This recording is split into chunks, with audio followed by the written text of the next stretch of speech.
radio for the masses. Headline edition, July 8, 1947. The Army Air Forces has announced that a flying disc has been found and is now in the possession of the Army. If the game is rigged, change the game. Game changer. I occasionally think how quickly our differences worldwide would vanish if we were facing an alien threat from outside this world.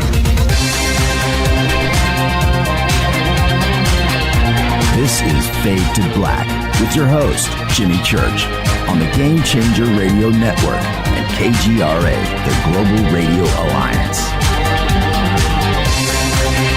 I need your help to get to the year 1985. You are listening to Fade to Black with Jimmy Church on the Game Changer Network. Well.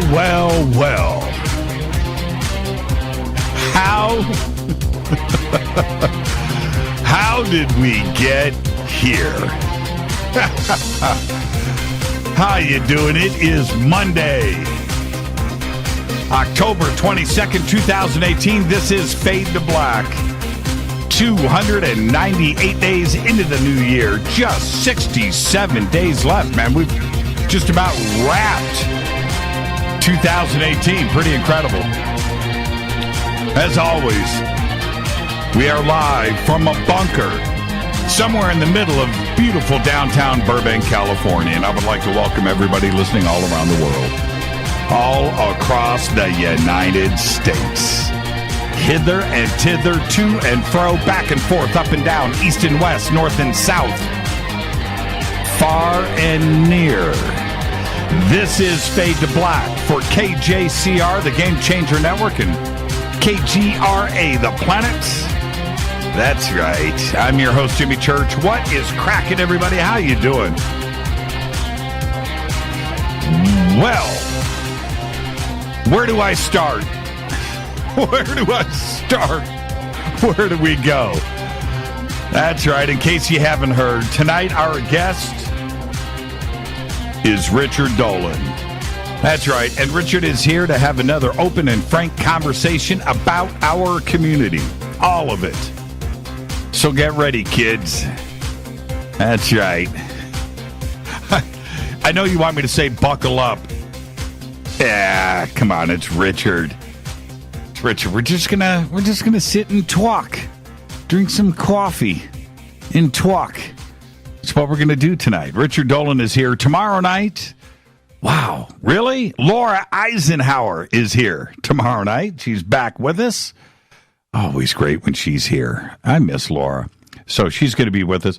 And I know that she is going to be presenting this weekend in Albuquerque at the Stargate Conference.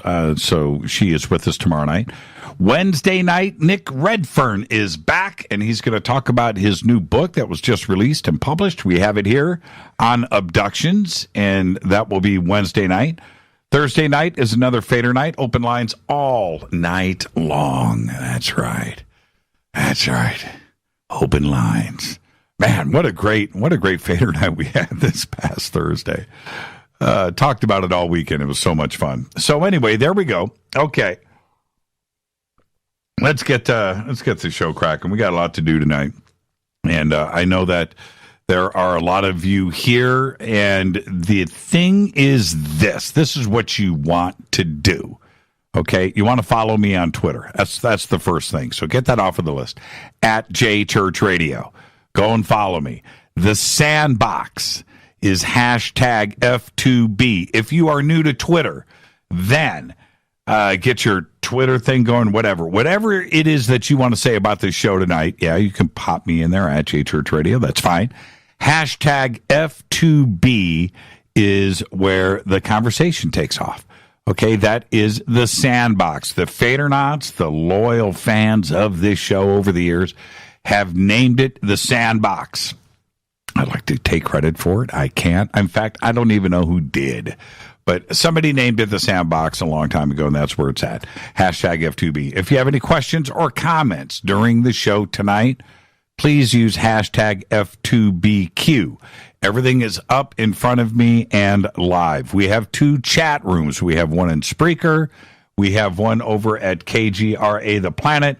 And I believe that tonight, for the first time, we might even have chat live on the stream. Let me see here. I'm going to fly over to the stream. I haven't even checked. And let's see if the chat room is going over there. No, it's not. Oh, huh. Okay.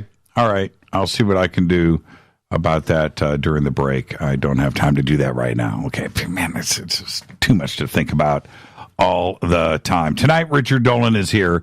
You can follow everything that I do on social media, which is onstellar.com, ONSTELLAR.com. Of course, Twitter, Facebook, hang out a little bit over there. YouTube, we post every day, all of the shows, and of course, we broadcast live there too as well. So you can subscribe to our official YouTube channel. Everything is over at jimmychurchradio.com. Okay, it's all really that simple. You can also email throughout the show, jimmy@jimmychurchradio.com. Before we get to all the action tonight, got some breaking news. This is craziness too. 5 artifacts thought to be part of the Dead Sea Scrolls are fake and will not be displayed anymore at the Museum of the Bible in Washington, D.C. They announced it today. That's right. I find it hilarious. Seriously, I do. And the real question here is, how much did they pay for them? Right? How much? 5, right? Isn't this hobby, what's the hobby store chain? What's it called? I think these are the owners of that hobby store chain. I can't remember what the name of it is, but they own this Bible in the Museum of the Bible in Washington, D.C., and they've got a lot of questions about what they have acquired over the years with their money. So there's that. And, of course, was the purchase even legal? How do you purchase pieces of the Dead Sea Scrolls, right? Oh, man. And who else purchased fake Dead Sea Scrolls? Well, the bottom line is this. Is it Hobby Lobby? Thank you for that, Cassandra. Is it Hobby Lobby? All right. I don't want to be wrong there. But if anybody is interested, I just want to let you know, and especially those at Hobby Lobby, that I have an original Old Testament. I do. Signed by Moses, and it's for sale. That's right. And if you open it up right there on the front, it says, "To Jimmy, I'm a big fan. Signed Mo." And it's for sale. So just let me know. You can contact me, Jimmy@jimmychurchradio.com, and we'll negotiate a price for that. It's real, too. Don't forget to subscribe to our podcast. It is just $2 per month. Help support the show, and you get all the apps that you need. Just click over at the podcast banner at jimmychurchradio.com. We have over 900 archive shows right there, just $2 a month. You can also become a Fader-Not over in our membership section of jimmychurchradio.com. You can get commercial-free downloadable archives. You get a private email to me. You get the bunker cam. You get, if you want, you can get autographed shirts and hats and all that fun stuff. Do it now. Become a Fader-Not over in our membership section at jimmychurchradio.com. Let's get the show cracking. Happy birthday to today. Christopher Lloyd is 80. Most don't remember. I do. He played Reverend Jim Ignatowski on the hit show Taxi. But, of course, he was Doc Brown in the Back to the Future series. 80 years old. Happy birthday to Christopher Lloyd. Jeff Goldblum today is 68. And, yeah, I know what you're saying. You know, Jurassic Park. Yeah, okay. Maybe Thor Ragnarok. You know, he's pretty good in that. But it's always going to be Independence Day for all of us around here at the office. But he was also pretty good in The Life Aquatic and the Grand Budapest Hotel. Happy birthday to Jeff Goldblum. On this day in history, OTD 1867. Oh, no, that's the wrong one. What happened? Oh, no. Oh, man. My to this day in history is gone. Yeah, and so's my Fader fact. So there you go. So I'm going to jump ahead. And my on this day in history was Man, I forgot it already. Oh, man. There you go. You gotta love live radio. All right, I'm going to hit this coffee because we have to talk for a second. This shameless plug for River Moon Coffee. Oh, man. Fade to Black blend. You know, you go through life. Life has its ups and downs, and everybody has dreams, and you do your thing, and all you want to do is just move forward. And, you know, sometimes you have a little success, sometimes you don't. You know, maybe, you know, I remember when I was in a band and I played Gazaris for the first time. It's like, man, oh, man, have we arrived? We're playing Gazaris tonight. Is this where life, is this what it's about? Well, I can safely say no. No, let me tell you what life is about. When you drink your own coffee with your picture on the package, that's a pretty good feeling. So let me hit this again. Fade to Black blend by River Moon Coffee. I'll never end the shameless plugs for that. All right, so let me tell you how it is. Let's get comfortable for a second, folks. The UFO community, a UFO conference, talk shows like Fade to Black or Coast to Coast AM. These are the safe zones. That's right. A place where you can come and share anything and everything without anyone passing judgment. In fact, it's supposed to be the exact opposite. This is the place where you go where people may pass judgment. They may not. But your comments, your stories, your conversations are yours and yours alone. And you are able to go and express yourselves. I'll never forget my first MUFON meeting here in Los Angeles 10 years ago. And I stood in the middle of the room, and as I was standing there, there were like 4 or 5 conversations going around me at the same time. You know, these two over here are talking about being abducted, right? These two in front of me are talking about ETs in their living rooms, right? Over here to my right was a conversation, I'm exaggerating here, about the landing of a craft out in the desert that was witnessed by them and their friends. And I was standing there and I was like, holy crap, this is great. This is my people. I've never experienced that before. And everybody's just talking. And everybody is listening. Now, remember, at that time, I had had my own little experiences that I had never shared with anyone, ever. You know, and here I've got an opportunity. I can actually talk to somebody and tell them what happened to me, and they're going to listen and maybe even ask me questions, and right? This freedom. Now, when I go to conferences today, I have all kinds of people that come up to me and talk. And yeah, you know, and they're sharing their own experiences and things, and they've got something that they have to tell me. And some of it can get way out there. I'll admit that. But I always listen. I go back and think about what happened to me that first time at MUFON, you know, and that's what this community is about, right? Hang out at a conference after hours in the bar or at different areas where people kind of hang out, a park bench, you know, somewhere outside, a couple of people smoking. Go up and listen to them. You will hear one story after another.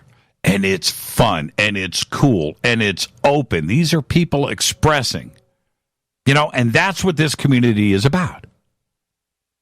And this show, Fade to Black, is no different. It's the barbershop.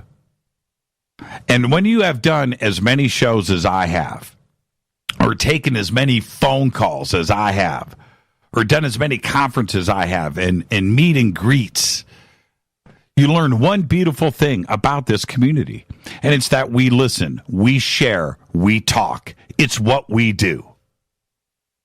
And this community of ours is all we've got. We own it. And you need to think about that. This community is ours. Just like any other community or family. We are going to have arguments. We're going to have disagreements. We're going to have agreements. We're going to have parties. We're going to have the sad times. We're going to have the good times. But that's what a family does. And the family sticks together through the thick and thin, through all of it. Because in the end, all we have got is ourselves. And it's because of this honor, this tradition of openness here with this community. Don't ever let anyone tell you that you shouldn't listen to this person or that. Don't. That is poison. Walk away. Run. Think about that. Every single day after a broadcast of Fade to Black or Coast to Coast, it doesn't matter. It doesn't matter who the guest is or what the subject is. I'll get an email the next day from at least one person, one listener, and it's going to be an email from someone saying that I should never have that guest on again or they're never going to listen to this show. Right? It's every single day. It doesn't matter who the guest is. Tonight it's Richard Dolan. I'll get an email tomorrow. If you ever have Richard on the show again, I'll never listen. Right? It doesn't matter. It doesn't matter who the guest is. Let's suppose for a second. Let's suppose that I actually did it. Think about this. For real. That we would actually blacklist a guest because of an email, a post. What does that say about the integrity of this show or myself? Think about that. This show happens the way it does because I think that I'm going to have an interesting conversation. That's it. Just like hanging out at a MUFON symposium. Some UFO gathering, right? That's it. It's just an interesting conversation. Whether it's about time travel, ancient history, pop culture, Van Halen, or orbiting Jupiter on an ET starship with a reptilian overlord. It doesn't matter. It just doesn't. So what would that say about my integrity? Think about that, where you, the listener, are assuming a few things about Fade to Black. And one of them is, it's the barbershop. Everybody can come in here and talk. I take unscreened phone calls. Anybody can call in. I will listen to everybody. Right? And if the conversation is interesting, great. If it's not, it's not. It's just like any other conversation that you're going to have. But you're assuming that everybody is welcome. That suddenly I'm not bringing on a guest because somebody told me not to? What? It just doesn't work that way. It doesn't. This show happens because I think I'm going to have that interesting conversation. Which brings me to this. Whenever someone out there tries to say that we shouldn't listen, that I shouldn't listen, I back off. I back off. Seriously, I backpedal. It's very, very simple. Nobody knows the answer to the ET or UFO question. It's that simple. Nobody does. Nobody. Critics of this show don't know the answers to the ET or UFO question. They don't. They don't. They can't tell me that they do because I know they don't. Skeptics don't know. Debunkers don't know. Abductees don't know. Experiencers don't know. Authors, researchers don't know. Nobody knows. Nobody. That's it. Nobody. There's no gray area or room for debate. There's none. There's none. That's it. That's the end of the story. So if anybody tells you that they know the truth, don't listen to this person. Listen to this. They run because they don't know. Honestly, that's the exact opposite of the person that you need to be listening to. And that's where you censor. That's it. So you have to ask yourself this. Why would anyone try to blow up this community? Why would anybody try to divide us? Why? Why would anybody try to cause drama? Anybody out there? Anybody? Think about that. That's when you run. This is our community, man. We'll deal with things on our own. We don't need your help. You know, and especially those that aren't even part of the community. They're trying to insert themselves into the drama. Oh, my God. It's funny. Now, honestly, I'll admit that over the last few days, I've gotten the emails, I've gotten texts, and I've gotten the posts saying, Jimmy, have you seen this? Have you seen that? They're talking about you, man. And honestly, listen to me right now. I haven't. I haven't listened to anything. I don't click. I don't read. I don't watch the drama. I don't listen to it. I just don't do it. Now, I hope I haven't bummed anybody out by saying this, but I really have no idea what is said, nor do I care. I really don't. And I know that there are people out there, they're probably listening right now, that are hoping that but I haven't.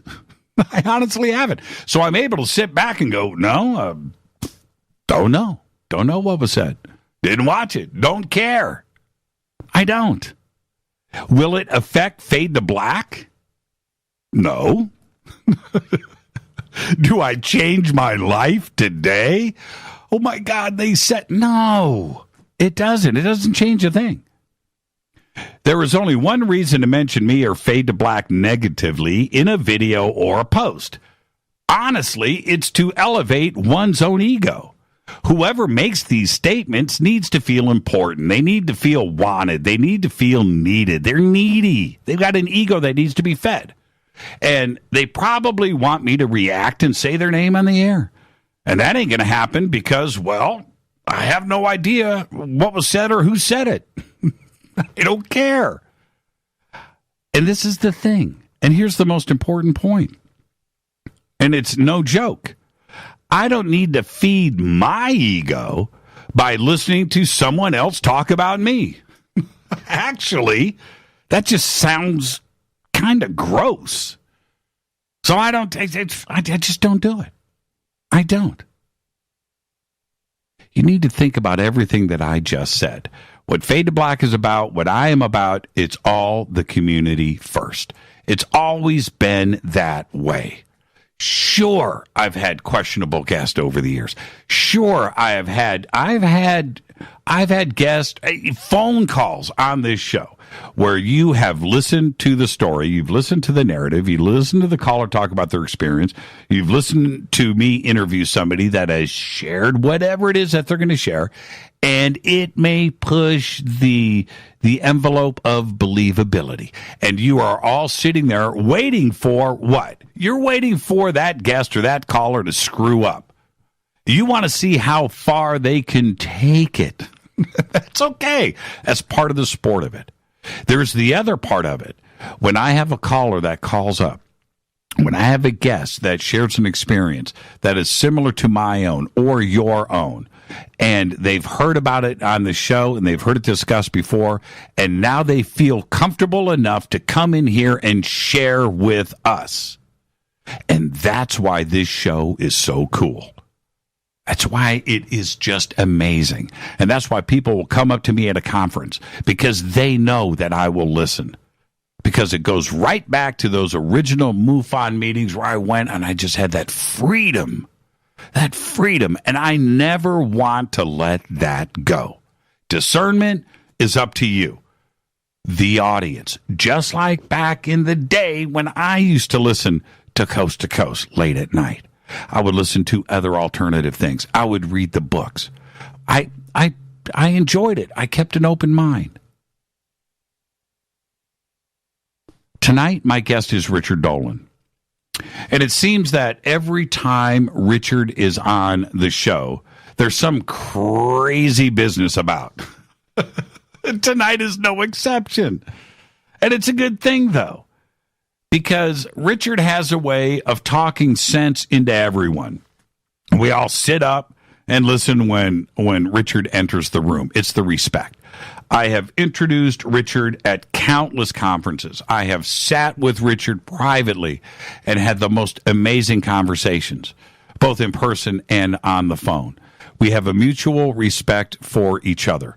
And when I introduce Richard at a conference, I make sure that I mention one thing every time, which is something that this community can be proud of. Richard's 10 minutes at the press club in Washington, D.C., those 10 minutes that he spoke represented us.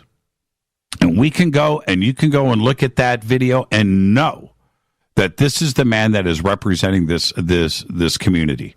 And he speaks from not only a historical perspective, but a very pragmatic view. And we need to always sit and listen to what Richard has to say. You may not agree, but that's not the point. You may agree, and that is not the point. The point is he has a way to get us all back to our senses. It's what he does, and he does it so well. One thing is for sure. I long for the day when Richard and I can just sit and talk about UFOs and disco music. So hopefully in the future, Richard will be on the show, and I promise you, all we'll talk about is UFOs. It's one of the best parts about Richard that these days it all gets ignored. So don't worry, it's going to happen soon, and that is a pinky promise. Tonight, our guest is Richard Dolan. Want to remind everybody that tomorrow night, Laura Eisenhower is back with us. Wednesday night, we have Nick Redfern here. We're going to talk about his new book on abductions. And then, of course, Thursday night is another Fader night right here on Fade to Black. It is open lines all night long. This is Fade to Black.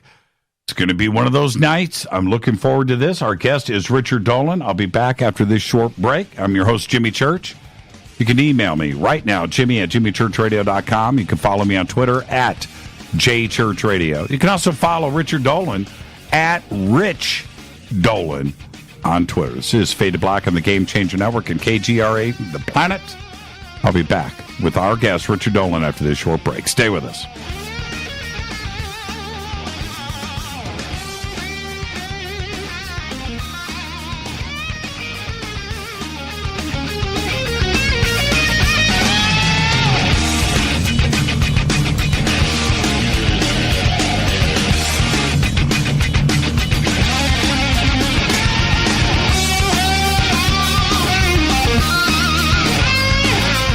This is Nicole Church, daughter of you-know-who, and you're listening to Fade to Black on JimmyChurchRadio.com and the Game Changer Network.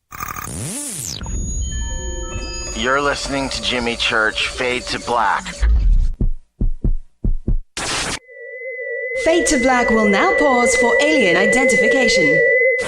The station that talks the net.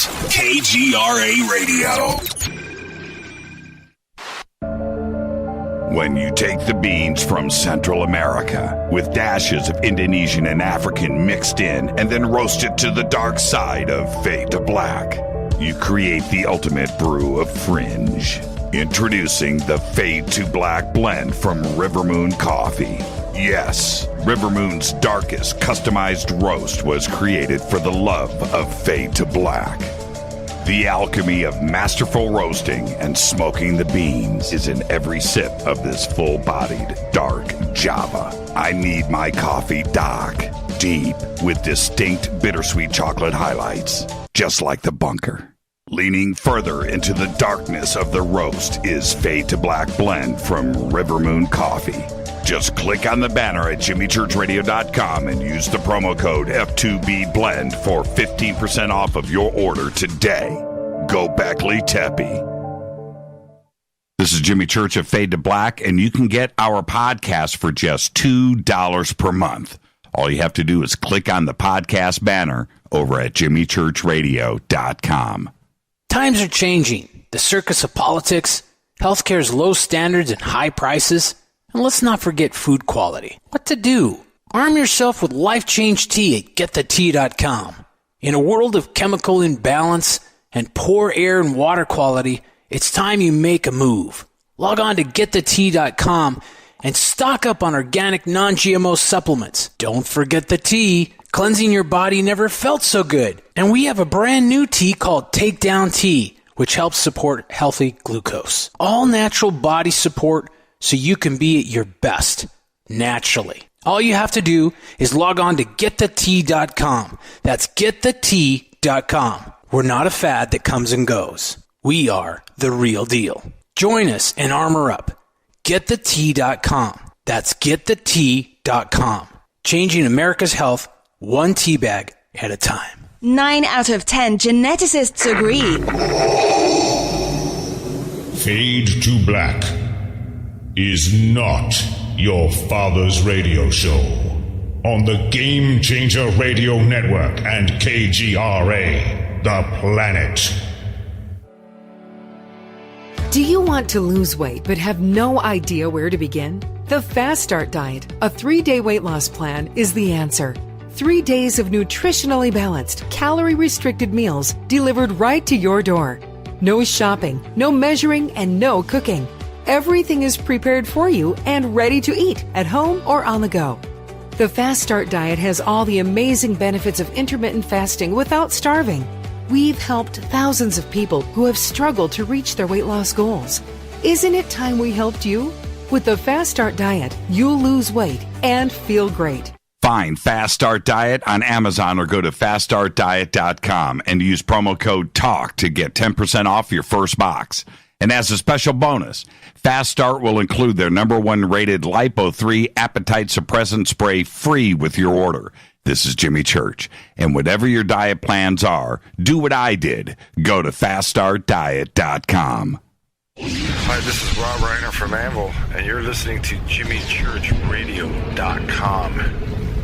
What's up? I'm Chris. What up? This is Kyle Massey, and you're listening to Jimmy Church Radio.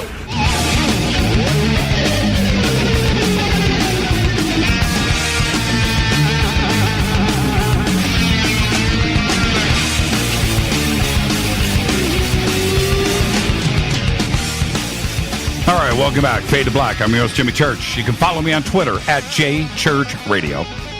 You can follow Richard Dolan at Rich Dolan.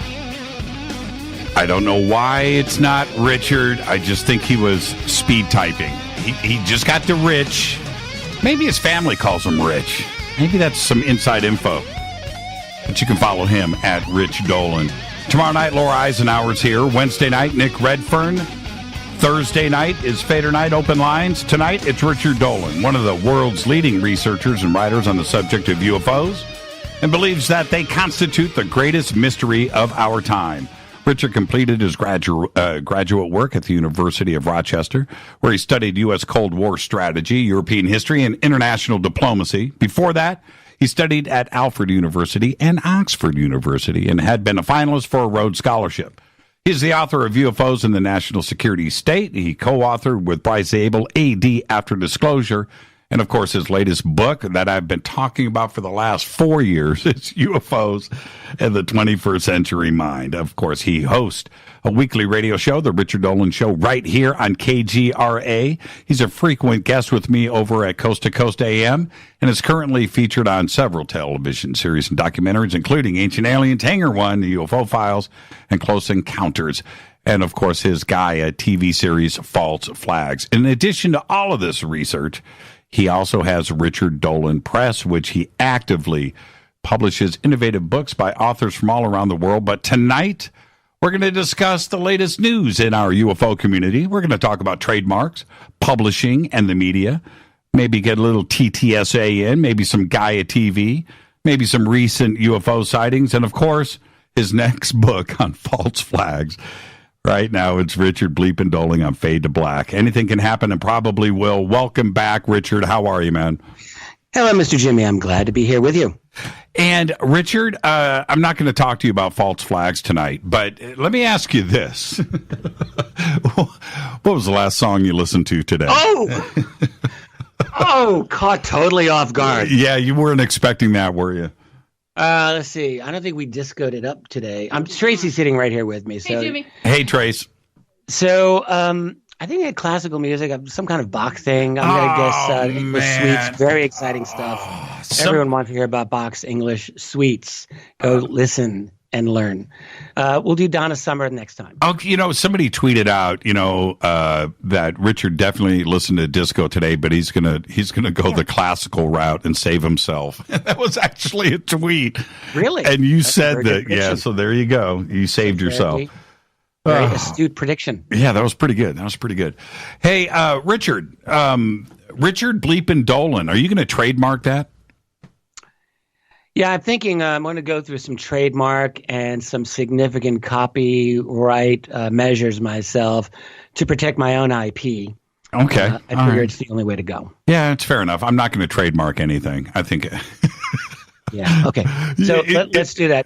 Honestly, the whole trademarking thing is bringing everyone right up to the edge of almost being like a patent troll. And we're on here. You and I chatted about this earlier today, talking about the what I just think of as the Corey Good trademark fiasco. Right. And I don't even pretend that I have the whole story on this. Tracy and I, we've been really trying to get to the bottom of it. I have been trying to figure this out to the best of my ability, and I know that there's information I probably lack, but it does look to me that we're dealing with, on one level, a kind of almost standard battle that you find in media and among corporations to protect.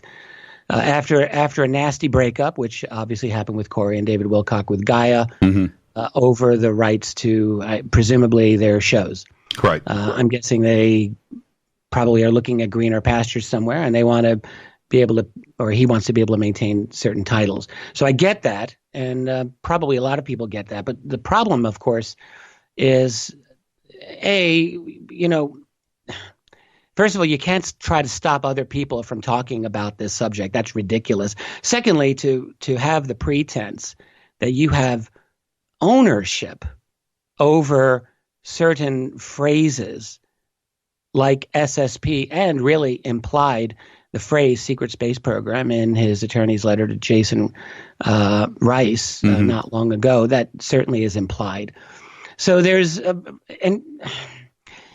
here's the thing. I think a lot of us who've really followed the UFO field and have been involved in it for a long time have tried to just avoid and ignore a lot of what's been going on in these so-called whistleblowers and the 20 and back programs and the like, and just hoping that they would one day just go away. I was one such person. I just thought, this can't be real. This can't be happening. And yet every year it was a phenomenon that seemed to grow and leave so much more litter and trash in the on the streets of our UFO-oriented community. Right. And I think what pushed a lot of folks over, myself and a lot of my own colleagues, I've chatted with Joseph Farrell and Catherine Austin Fitz and a number of other people who are very involved in this. A lot of them are very well known. Lots of people out on YouTube talking about this. And I just think a lot of us are not really going to want to put up with this anymore. This is too far. You can't trademark certain phrases that have been in use for years and indeed decades, like secret space program. Well, let me jump in, Richard. That's a problem. Yeah. Let me jump in really quick. You're a publisher, right? Do you trademark your stuff? Nope. And why? No, and why is that? Why? Why should I need to? Okay. Like, seriously, why should I need to trademark anything that because I'm not creating fiction, right? It's like I'm not creating like a creative work of art. I'm working in the field of history, which is the field of truth. Right. And how is it that anyone could have a pretense to trademark truth? Like if I were writing a book on the people in the state of New York where I happen to live, could I trademark New York State? Or the people of New York? It would be absurd. It would be ridiculous. Right. And hopefully people would laugh at me if I tried to do that.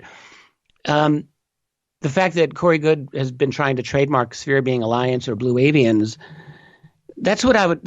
J.K. Rowling would trademark Harry Potter because that's a work of fiction. Right. Like, you would trademark works of fiction. But, I mean, if you're going on the pretense that what you're talking about is real and like real people, right. Like if there are such blue, avian blue birds that are out there, then why would you show them the ultimate disrespect of trying to trademark them? Like, that wouldn't make sense if they were real. But if they were a work of fiction, well, it's entirely different. So there's just a lot of this going on, and to try to trademark things that are true and particularly meaningful to a wider community, that's pernicious and that's wrong. And I think good people are right to try to step in and say something about it. Yeah, and I've stated very publicly here that I haven't trademarked anything. I don't know if I should. I don't know. But I really don't care about it.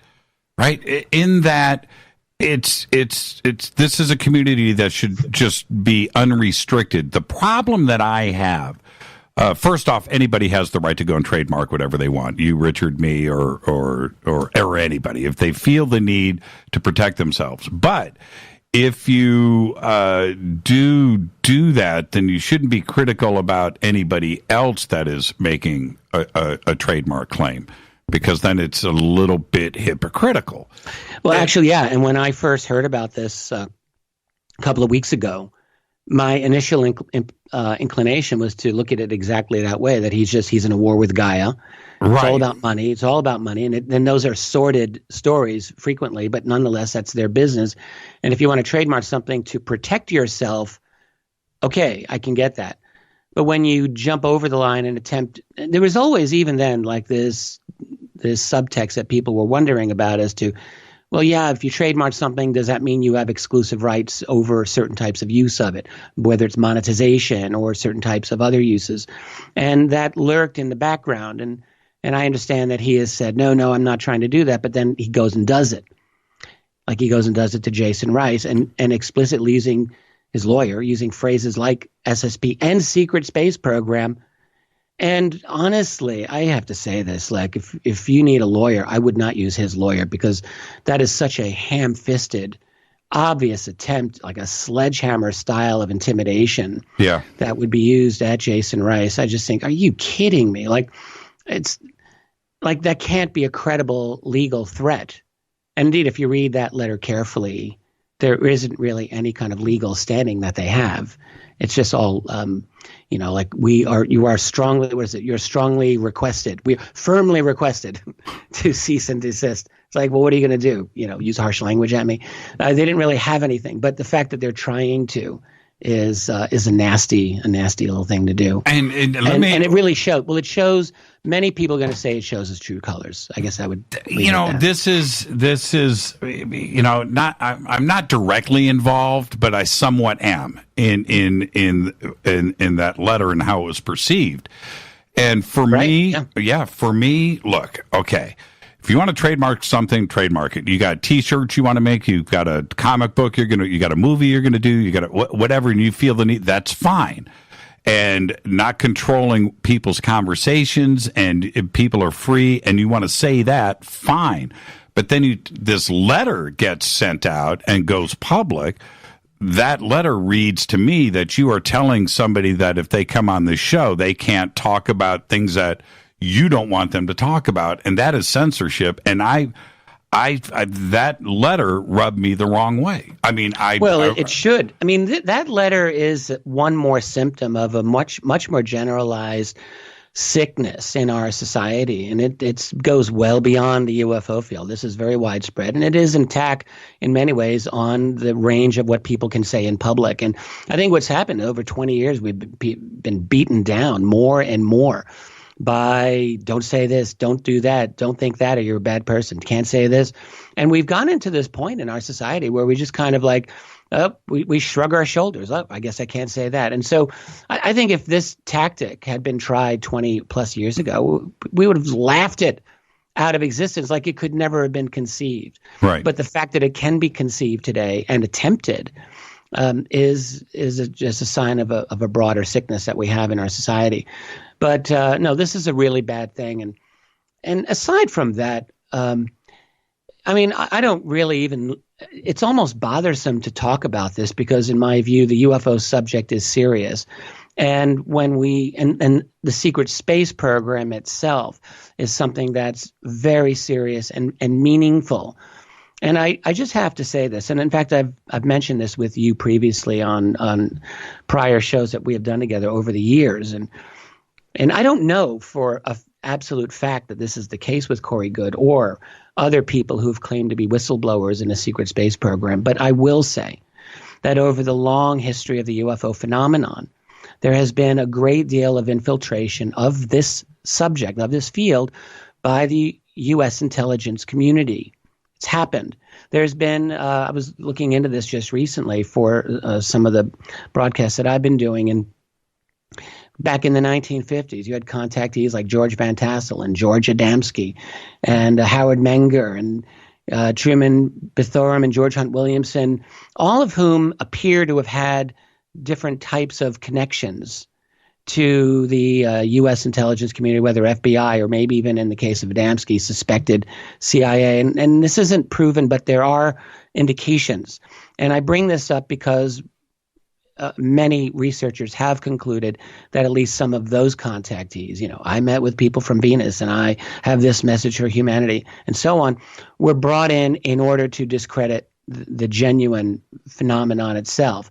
We do know that the U.S. intelligence community back in the 50s and 60s and all throughout was actively involved in infiltrating the UFO field. We know this through the Robertson panel. Mm-hmm. We know this beyond UFOs through things like Operation Mockingbird, where the CIA completely managed so much of U.S. media for decades, and they still do, frankly. So there's infiltration, and there were infiltration of UFO groups like APRO and NICAP and MUFON. There was the well-known disinformation campaign by Richard Doty against Paul Benowitz around 1980. Right. So this has happened. And what I'm saying is, if there is a genuine secret space program, which I firmly believe there is, and I have a lot of reasons why I'd be happy to explain this again. And if we were in charge of maintaining security on that very important program, it would be the greatest thing, wouldn't it, to have people going out into the public talking smack about things that are just so absolutely absurd that the entire subject loses all credibility and serious research stays away from it. So it is a tactic. And we know, in fact, that this is something that continues to this day. Edward Snowden made this very, very clear with his releases when he talked about GCHQ, that's Britain's NSA, basically, about how they have programs to control, infiltrate, manipulate online discourse and to compromise the integrity of online conversations and create things like fake victim posts where, there's alleged victims of a target that they want to destroy their reputation, like what appears to have happened to Julian Assange. So you have active types of disinformation going on today. You have a statement by Cass Sunstein. He was a leading lawyer and a judge, very prominent in the Obama administration. Back in 2008, he co-authored a paper talking about conspiracy theories. He talked about how do we deal with the government response to these, what we would now call fake news. And he just said, look, what we got to do is create cognitive infiltration of extremist groups. So I'll leave that to you to decide what that means, cognitive infiltration of groups that they consider to be a danger. That's as recently as 2008. So everything's in place for us to see the evidence that there is very strong reason that intelligence agencies would seek to undermine groups and organizations that they deem to be dangerous. And I don't know Corey Goode's deal here, okay? I've met him a couple times personally, and I'll just say, we were very civil with each other. I sat next to him at the MUFON panel in 2017, which lots of people have, you can see that on YouTube. And I have nothing against this man personally, and I think he would believe me, and it's true. But what I do feel a strong obligation for is to defend the integrity of my field. That is the field of UFOs that is legitimate, and that really can't be dragged through one after another of not only unproven claims, but unprovable claims. These are literally like impossible to verify. And they're the kinds of stories, and I'm going to let you I'll take a breath here for you. These are the kinds of stories, like if these were from your next door neighbor, who said, yeah, I went to Mars. You'd be like, oh, really? You went to Mars? Yes, I went to Mars. You might be a little suspicious, and you might ask them, right? You'd say, well, how long were you there? Oh, 20 years. And, when? There's another kind of incredible thing.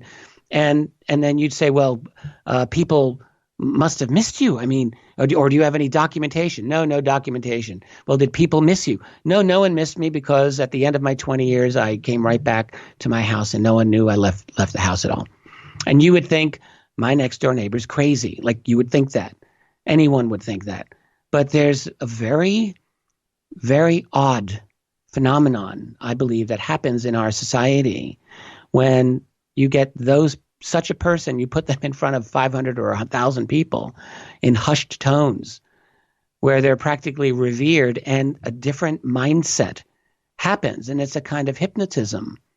And it's a very dangerous thing, where in our society, no one, or not, at least many people, are not asking for evidence. Some people, thankfully, are asking and demanding evidence, but lots of people aren't. So, this is now the time. I think it just was a very miscalculated move, a ham-fisted move to try to prevent someone else from talking about this by claiming ownership over these phrases that have, I think, brought a lot of people together, and they've just said, enough, no more. And I'm one of them. No more. Yeah. And let me ask you this, Richard.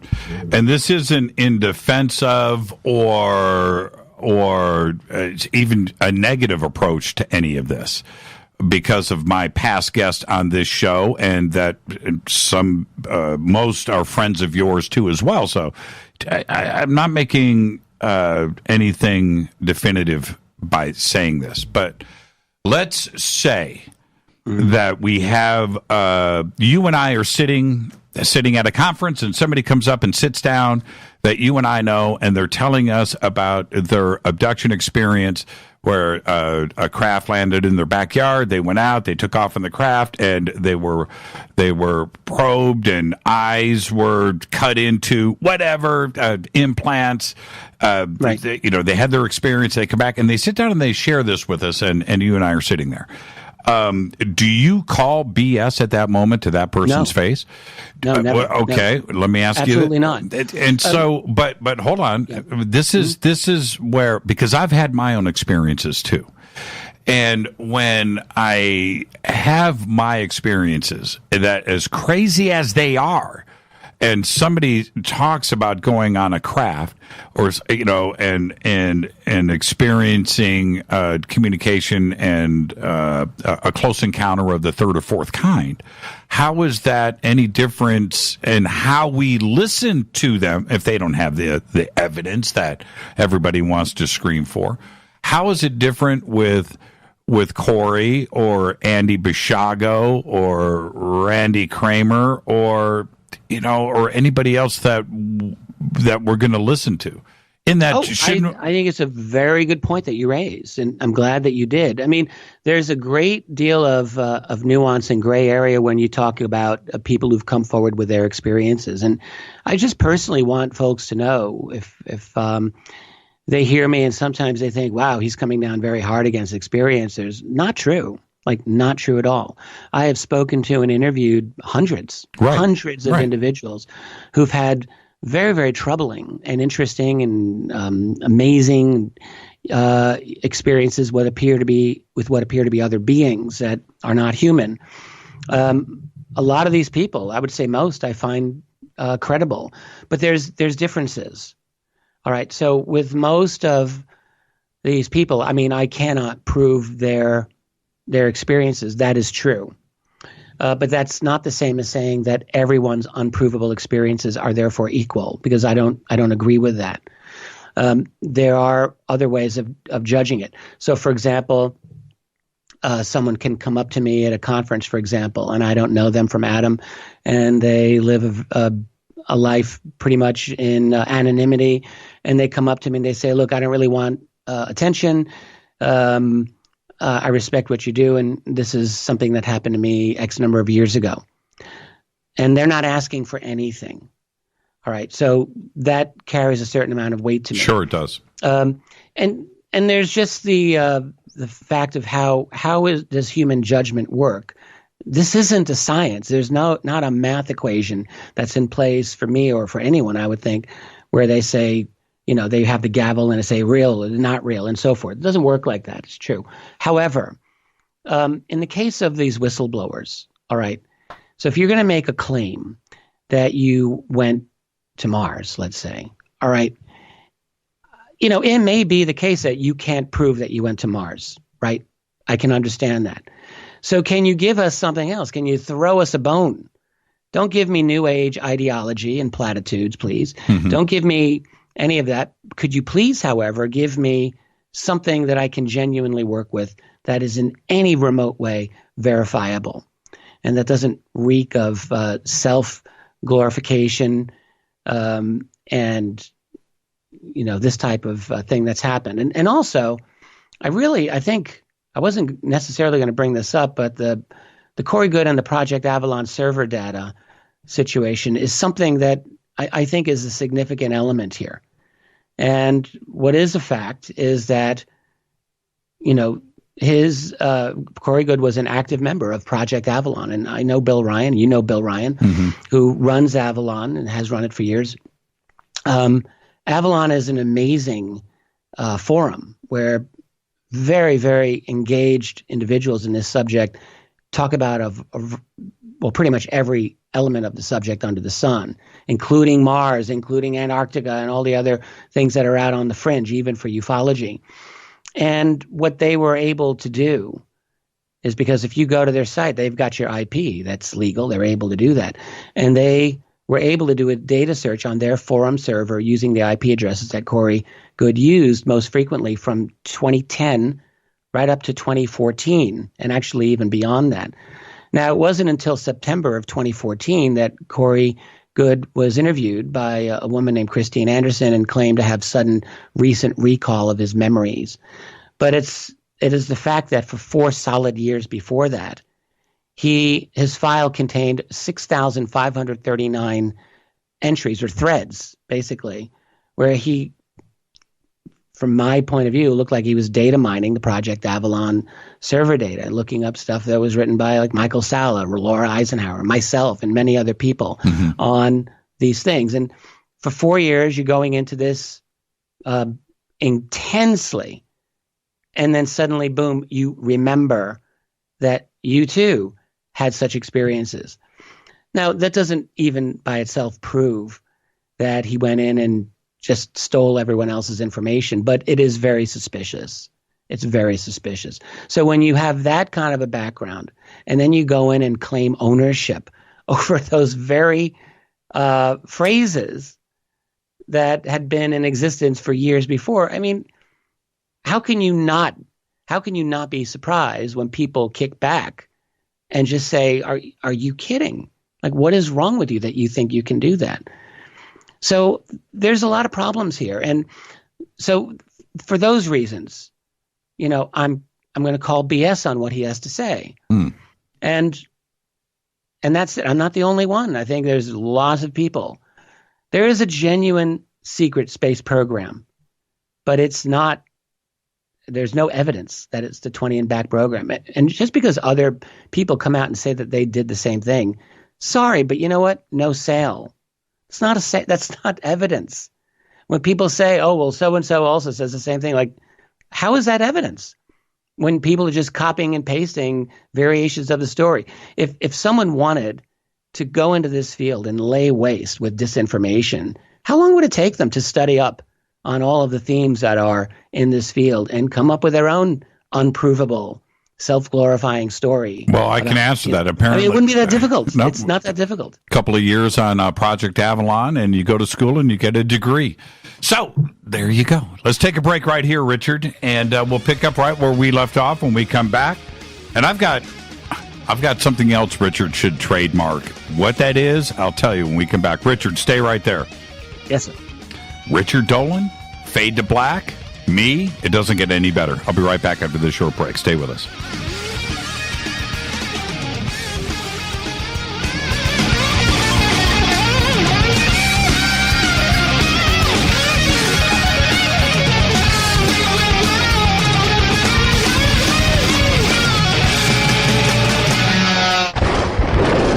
This is Fade to Black with Jimmy Church on the Game Changer Radio Network and KGRA, the Global Radio Alliance.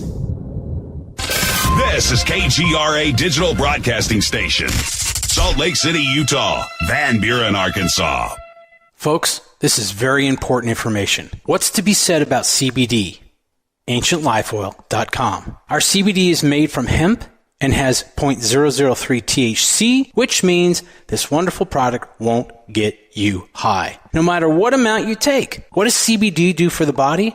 My hands are tied. But you can Google CBD benefits and be astounded. When you're finished reading, you'll want to log on to AncientLifeOil.com. That's AncientLifeOil.com and purchase. Life is good when you feel good. People are tired of pain. People are asking for non-GMO organic products to help them with you fill in the blank. Legal in 49 states, and again, our CBD is made from hemp. Ancient Life Oil is about helping people one by one by one. If you wonder how good the product is, the CEO takes it every day without miss. AncientLifeOil.com. That's AncientLifeOil.com. Have a great day. Hello, I'm Katie, and you're listening to my main man, Jimmy Church, on JimmyChurchRadio.com. Hi, this is Ray Hobbs here, repping the planet, and you're listening to my good friend, Jimmy Church, Fade to Black, on the Game Changer Network and the KGRA Digital Broadcast Station. This is Toby Kebbell. You're listening to JimmyChurchRadio.com. Don't hurt me, Jimmy. I'm only little. Hey, I'm Adrian Grenier. And this is Ari Gold. We're the Honey Brothers. Yes. We are of the Honey Brothers. Hey, I'm Adrian Grenier. And I'm Ari Gold. We're the Honey Brothers. And you're listening to Jimmy Church. The Revolution.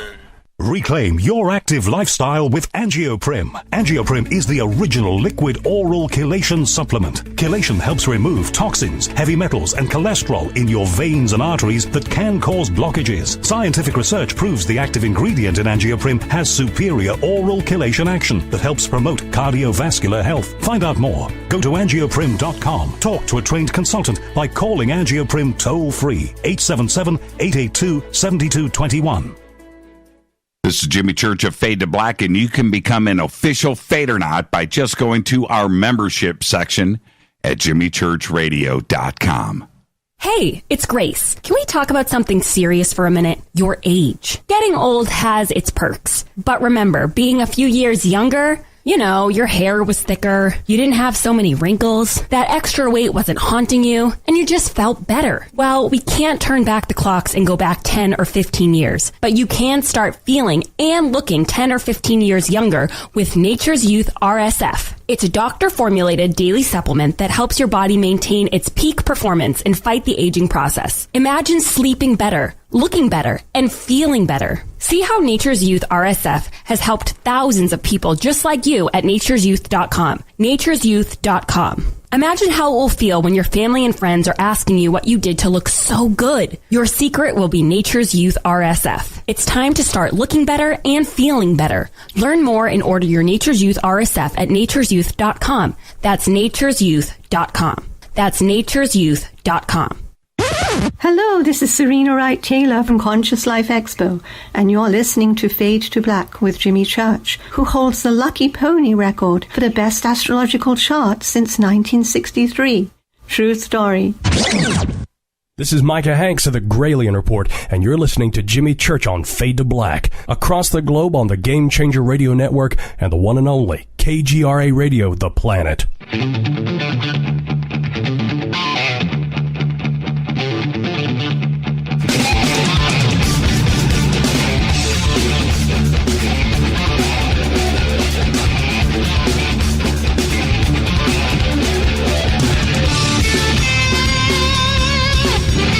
Welcome back.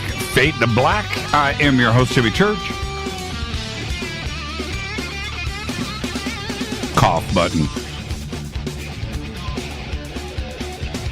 Our guest tonight, Richard Dolan, and I had to have my coffee refilled. Okay, so now we're back in the saddle, and we're going to pick up right where we left off. And Richard, yes, Breakaway civilization.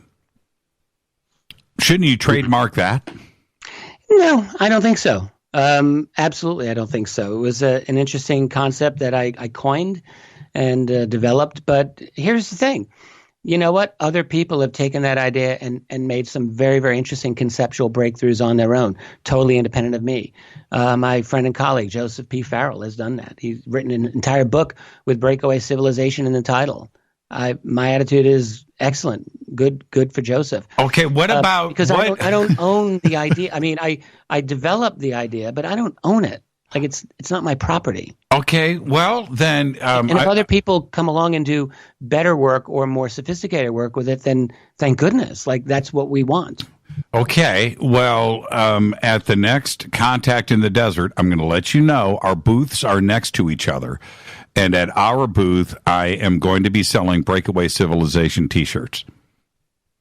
I hope you make a lot of money on it. Go for it. And I'll be staring you down the whole time. Go for it. I'm not going to stop you. And let's kind of stay on this subject for a second. I want to talk about whistleblowers. And when a whistleblower comes forward, before I get to the question, they need to feel comfortable that they can speak open and go forward with whatever it is that they're going to blow the whistle on, right? And I will certainly say that cease and desist letter from Corey's attorney certainly is going to stifle anybody else that would be thinking about coming forward, because they're going to get some kind of crazy cease and desist letter that doesn't have any merit to it, but they're afraid of that kind of stuff. Right. It's a form of intimidation. It's a form of intimidation. There's no legal merit to it, as you just said. It's vacuous from a legal point of view. We've had a number of behind the scenes discussions about this, and there's just no way. But it is a form of intimidation, and I'm glad. I don't know Jason Rice, and nor do I really have an opinion at this point on the validity of his story. I don't, but I am glad that he wasn't intimidated by it, and that he spoke about it the way that he did publicly. And for that matter, I would just say I think what he wrote was very reasoned and very well put together. The definition of a whistleblower, coming from your perspective, what is that definition? Yeah, a whistleblower, first of all, it's got to be someone you have to know who they are. Like, you've got to be able to have some ability to confirm that they are who they say they are. If they can't do that, then they don't qualify. So like as I like to say, William Binney, formerly of the NSA, is a whistleblower and, in my view, a hero. Double amputee, who's a man who created a lot of the code that the NSA used to spy illegally on the American public, and then went public about it, and much to his own risk. There's a lot of other whistleblowers like that. I would say I would put Gary McKinnon in the UFO field in such a category. We know who Gary is. He wasn't a government insider, but he was someone who gained access to government information and put what information that he could out there. We can confirm his identity. I cannot confirm the first thing about Corey Goode's activities in a so-called secret space program. It's just not there. So no, like, he doesn't count. And what about people? What about talking about Mars? Okay, what about Jason Rice? Is by your definition, is he in that category? Is he a whistleblower? Not yet. Not for me. No. Emery Smith. What about Emery? No, absolutely not. Okay. No, Stephen Greer's bodyguard. No. But I'm bummed. Try the veal. 2,000 autopsy procedures. Richard's going to be here all week, everybody. Try the veal. He's the thing is, when is whistleblower for you a little bit too easily used? right? And does the classification a little bit, right? Just a bit around the edges. Just a bit around the edges, right? Is it a term? Is it a title that should be given to you? Right? You don't give yourself the title of whistleblower. Yeah, I would think that in a good universe that would be the case as well. Now that you mentioned that, look, I mean, the phrase whistleblower has been bandied about with so that it's almost meaningless. It's like anyone who's got a good campfire story to tell is now the latest whistleblower. I mean, we need a little bit more than this, right? I mean, do we have no self-respect for ourselves in this discipline that we just take anyone who's got the latest, greatest, crazy story that can never be proven, that is just out of a Hollywood movie? Most of these, I mean, is reality truly that black and white? Like the good, versus the absolute evil entities over here, and the white hats and the black hats. Like, does anyone honestly think reality is that utterly simplistic? I mean, that's what you get in a bad Hollywood B movie. Reality, is not that way. The world doesn't break down like that. So, I mean, is it possible that there could be some truth in some of the claims of these people? Yes, the answer is yes. In the case of Corey Goode, when you go data mining through the Avalon site, yes, you're going to find information that's genuine. Of course you will. And could there be truth in, is it marginally possible that some of these whistleblowers have been mind-jobbed, mind-screwed in such a way that they've been made useless for the rest of the world, made to look ridiculous, so that anything that they say is just going to be dismissed out of hand? I mean, I've wondered this. But, of course, I don't have access to my own time machine, so I can't go back and find out what they were actually doing back in the day. And B, I'm not a mind reader. All right. So I don't have these capabilities. So all I can do is use the best tools at my disposal, which are evidence that I can acquire and as much common sense and insight as I'm able to bring to bear, which admittedly is limited because I'm just a human being. And all we can do is our best. But when we just throw out all ability and all willingness to hold claims to certain types of evidentiary standards, then why are we bothering then at all? Why bother? When I broke into the UFO field over 20 years ago, I did so because I believed that there was a case, an evidentiary case, that could be made for the reality of this ridiculed and marginalized phenomenon. And I very strongly believe that to this day. So it's all evidence-based. What would it be for me to write a bunch of histories where there's not a single piece of evidence that I can document, and I just tell people, trust me, this is true? That doesn't help. So the only way that we can help move this field forward in a real way, not in a fantasy way, is by being evidence-based. And that's difficult.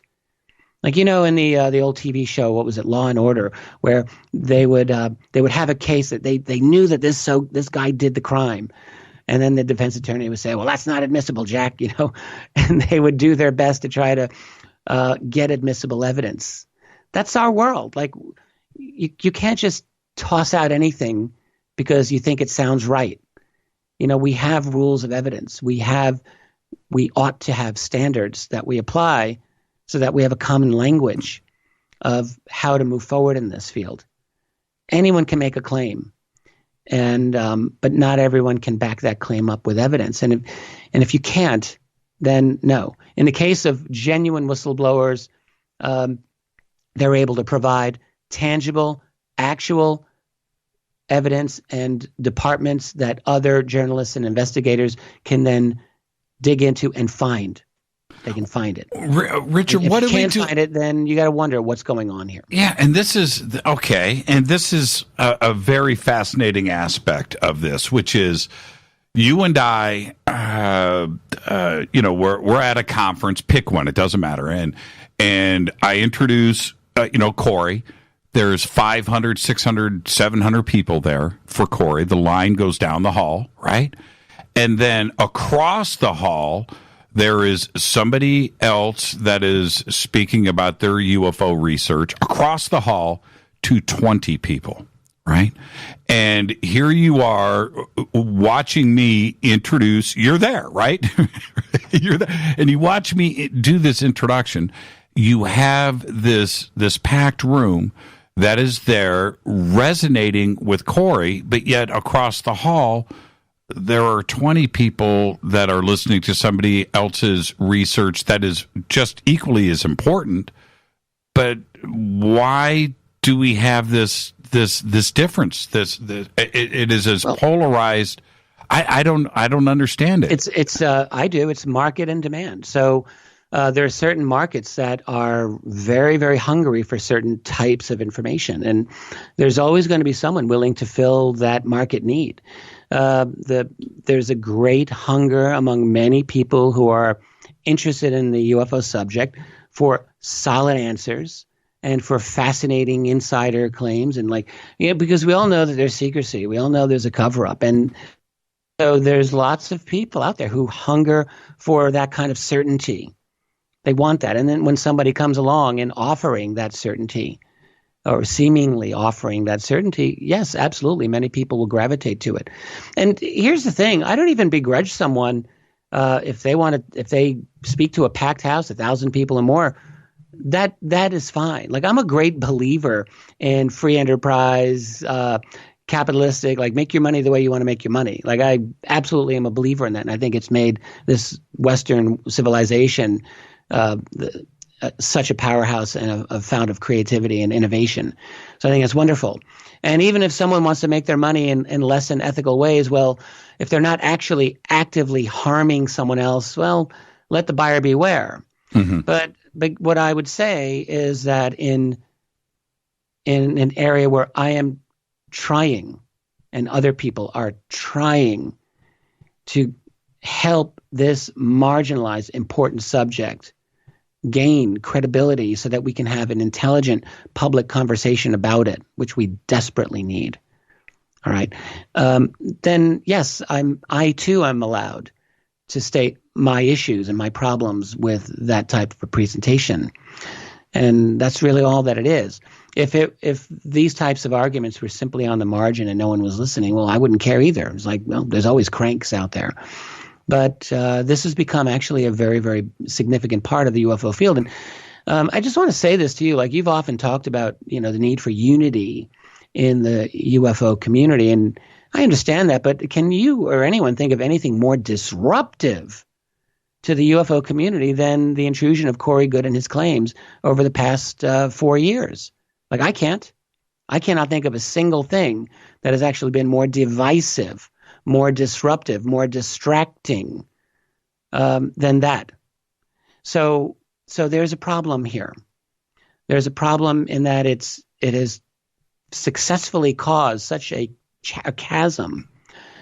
And there were other wastes of time that we've had in this field. A whole ramp up to the ascension of 2012 was just one big, huge embarrassment for this field. I mean, there were people. I actually met someone at that time in the ramp up to 2012 who stopped paying her either her rent or her mortgage or something like that because she said, "Oh, well, when it all happens, it won't matter." I'm like, "You're crazy. You're deluded." I don't know what happened to her. Probably out on the streets. And then, the whole Comet Elenine of 2011. What a waste of time that was. That was supposed to be a spaceship. No. And on and on. So our field has always been filled with these types of distractions, and that's unfortunate, and maybe that's just how it's always going to be. But that doesn't mean that we have to just sit down and say, oh, well, here's another one. So we can speak up. We can just say, not this time. This has gone on too long enough. Will it? Okay, so let's discuss. Let's cite a very specific example of this where I think that the community has just moved on. Billy Meyer. We have a situation here where a gazillion books have been sold, a gazillion videos. I would say that largely, and I'm just speaking about the community, a large amount of it has been completely debunked. Yet he lives in a pretty nice house in Switzerland, right? He's probably got pretty good money flow, multiple areas that are coming in.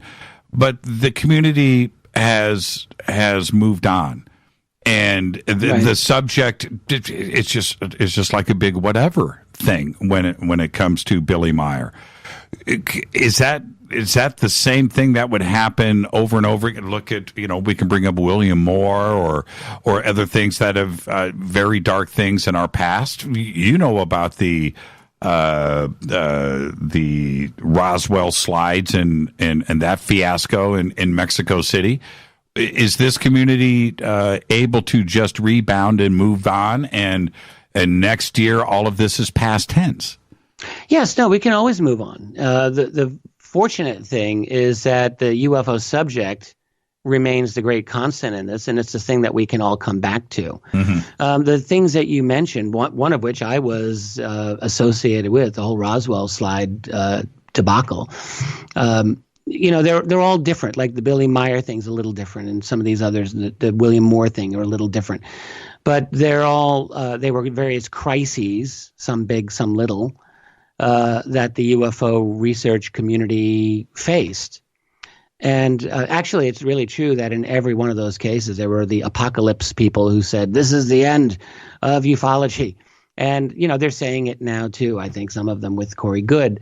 And, of course, it's not the end of ufology. As long as there's a phenomenon for us to study and to keep coming back to, then we'll be fine. The thing is, it's like in a boxing match where you get knocked down onto the canvas a few times. You got to keep getting back up and come back at it again. That's what this is all about. So I don't think this is a disaster. I don't think it's something that we, as a community, can't recover from. No, absolutely not. In fact, most people, all serious researchers, are continuing and they're doing their work just like they've always done. So that's never changed. There's lots of people out there doing very, very excellent investigative work, research, and so on, and continuing to make progress in this field.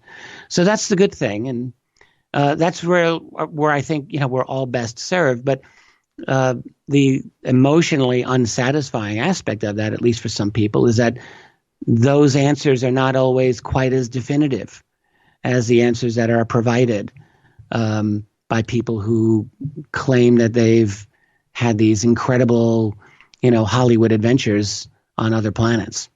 The question of proof, which you brought up earlier, is something that we are always looking for. What is it? Where's the proof? Or even evidence. I mean, proof is hard. Yeah, it is. I don't demand proof from people coming to me with claims. I mean, sometimes that's not realistic, but at least evidence. Okay, so with that, you got to work with me. Yeah, let's break it down a little bit. I want to pick your brain when you're dealing with an experiencer. What are you looking for there as far as evidence and proof when it's just an experience? To be honest with you, if an experiencer comes up to me, I just met with someone. I just met with an experiencer locally yesterday. Met this man for the first time, and I was introduced to him. We had a nice conversation, and as I do with lots of folks, I listen as carefully as I'm able to, which is I listen to this man very carefully. You size people up. You get character references, which I have one for this gentleman in particular. Mm-hmm. You learn everything you can about their life. And you do your best to assess it, and that's it. With most of these people who will come to me with experiences, I don't know that I can say for sure that someone's telling me the truth or someone's lying to me. It's a matter of degree. I can't prove that this man that I met yesterday, for instance, is absolutely honest. Maybe he's a brilliant psychopathic liar. I don't think so, but I suppose any of these things are possible. So when I make a conclusion about someone's claims, they're usually provisional and always subject to revision based on new information that comes my way. And that's the best I can do. We're going to head towards a break here, but there's another part of the experiencer abductee phenomenon that has completely intrigued me, and it's weird how it kind of overlaps into other aspects of the secret space program and SAPs and whatnot, which is these abductees that talk about going to an underground facility. There are many out there that share these same thing, where they show up, they're underground, and they see U.S. military personnel in uniform. Mm-hmm. They'll see a mantis being, they'll see a tall Nordic, they'll see some grays at, operating some gear, and maybe instructions in classrooms, and very elaborate, stories. Now, what do we do with that when it is repeated over and over again? Yes. I mean, I'm of the opinion that when you get that type of story from so many parts of the data spectrum, that they'll come in and have this story, whether it's in 1969 or 1975 or 1972 or 1988 or 1989 or 2017.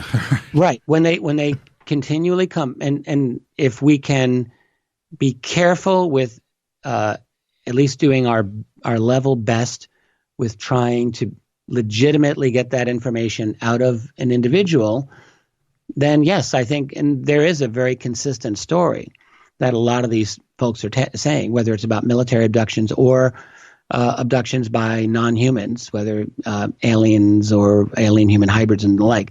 So there's a lot of consistency. So for these types of stories, yes, I give a very high level of credibility to them, credence. Doesn't mean that I know for an absolute fact. I don't say a 100%, but I definitely give them my probability. But when a alleged whistleblower comes at us and provides a Hollywood script, essentially, so really what these are, garnished with New Age philosophy and ideology that is clearly designed for a particular kind of market, then no. I mean, I will be very suspicious of that, yes. And why is it, and we need to take a break here, but the New Age aspect of this, and especially as of late, has been interwoven into what should be not only a terrifying experience, but also the killing of, or the enslavement of, and so forth. And then you have this New Age dialogue that is interwoven into it. Yeah. Why is that? Is it to grow the audience? I mean, well, we should continue this for the next segment because it's a very important subject. The New Age influence in ufology has had a very damaging effect. It's not that there's no legitimacy to understanding things like telepathy and consciousness in the UFO field, or even things like space-time, reality, and quantum physics. No, we can explore all of that because they're important. But the philosophy, the ideology, which we collectively call New Age ideology, this has had a very damaging effect to UFO research and the UFO community. And it's really part of the reason why we have these whistleblowers, because, in other words, with the New Age ideology, again, there's no emphasis on evidence. It's all, a lot of it comes down to what you feel in your heart chakra, or, and I don't mean to laugh at someone's belief, but when you're basing your belief on feeling and intuition rather than evidence, then you're going down a very dangerous road where anything is possible and you don't need to back it up. And then you get these whistleblowers who follow through with that. There's no evidence, but it feels right. And that is the worst way to go into this subject, is based on your feelings. You got to go on evidence. You got to be an investigator. Let's pick this up. We're leaving off. Our guest tonight, Richard Bleeping Dolan. I'm allegedly trademarked. I'll be right back after this short break. This is Fade to Black. I'm your host, Jimmy Church. Stay with us.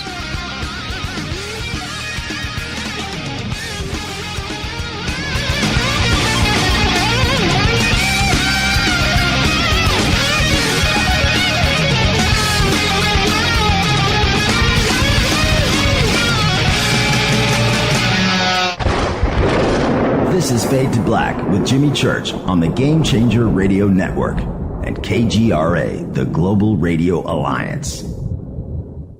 This is KGRA Digital Broadcasting Station. Salt Lake City, Utah. Van Buren, Arkansas. Folks, this is very important information. What's to be said about CBD? AncientLifeOil.com. Our CBD is made from hemp and has 0.003 THC, which means this wonderful product won't get you high, no matter what amount you take. What does CBD do for the body? My hands are tied. But you can Google CBD benefits and be astounded. When you're finished reading, you'll want to log on to AncientLifeOil.com. That's AncientLifeOil.com and purchase. Life is good when you feel good. People are tired of pain. People are asking for non-GMO organic products to help them with you fill in the blank. Legal in 49 states, and again, our CBD is made from hemp. Ancient Life Oil is about helping people one by one by one. If you wonder how good the product is, the CEO takes it every day without miss. AncientLifeOil.com. That's AncientLifeOil.com. Have a great day. Hello, I'm Katie, and you're listening to my main man, Jimmy Church, on JimmyChurchRadio.com. Hi, this is Ray Hobbs here, repping the planet, and you're listening to my good friend, Jimmy Church, Fade to Black, on the Game Changer Network and the KGRA Digital Broadcast Station. This is Toby Kebbell. You're listening to JimmyChurchRadio.com. Don't hurt me, Jimmy. I'm only little. Hey, I'm Adrian Grenier. And this is Ari Gold. We're the Honey Brothers. Yes. We are of the Honey Brothers. Hey, I'm Adrian Grenier. And I'm Ari Gold. We're the Honey Brothers. And you're listening to Jimmy Church. The Revolution. Reclaim your active lifestyle with Angioprim. Angioprim is the original liquid oral chelation supplement. Chelation helps remove toxins, heavy metals, and cholesterol in your veins and arteries that can cause blockages. Scientific research proves the active ingredient in Angioprim has superior oral chelation action that helps promote cardiovascular health. Find out more. Go to angioprim.com. Talk to a trained consultant by calling Angioprim toll-free 877-882-7221. This is Jimmy Church of Fade to Black, and you can become an official Fadernaut by just going to our membership section at jimmychurchradio.com. Hey, it's Grace. Can we talk about something serious for a minute? Your age. Getting old has its perks. But remember, being a few years younger, you know, your hair was thicker, you didn't have so many wrinkles, that extra weight wasn't haunting you, and you just felt better. Well, we can't turn back the clocks and go back 10 or 15 years, but you can start feeling and looking 10 or 15 years younger with Nature's Youth RSF. It's a doctor-formulated daily supplement that helps your body maintain its peak performance and fight the aging process. Imagine sleeping better, looking better, and feeling better. See how Nature's Youth RSF has helped thousands of people just like you at nature'syouth.com. nature'syouth.com. Imagine how it will feel when your family and friends are asking you what you did to look so good. Your secret will be Nature's Youth RSF. It's time to start looking better and feeling better. Learn more and order your Nature's Youth RSF at nature'syouth.com. That's nature'syouth.com. That's nature'syouth.com. Hello, this is Serena Wright Taylor from Conscious Life Expo, and you're listening to Fade to Black with Jimmy Church, who holds the Lucky Pony record for the best astrological chart since 1963. True story. This is Micah Hanks of the Gralien Report, and you're listening to Jimmy Church on Fade to Black, across the globe on the Game Changer Radio Network and the one and only KGRA Radio, The Planet.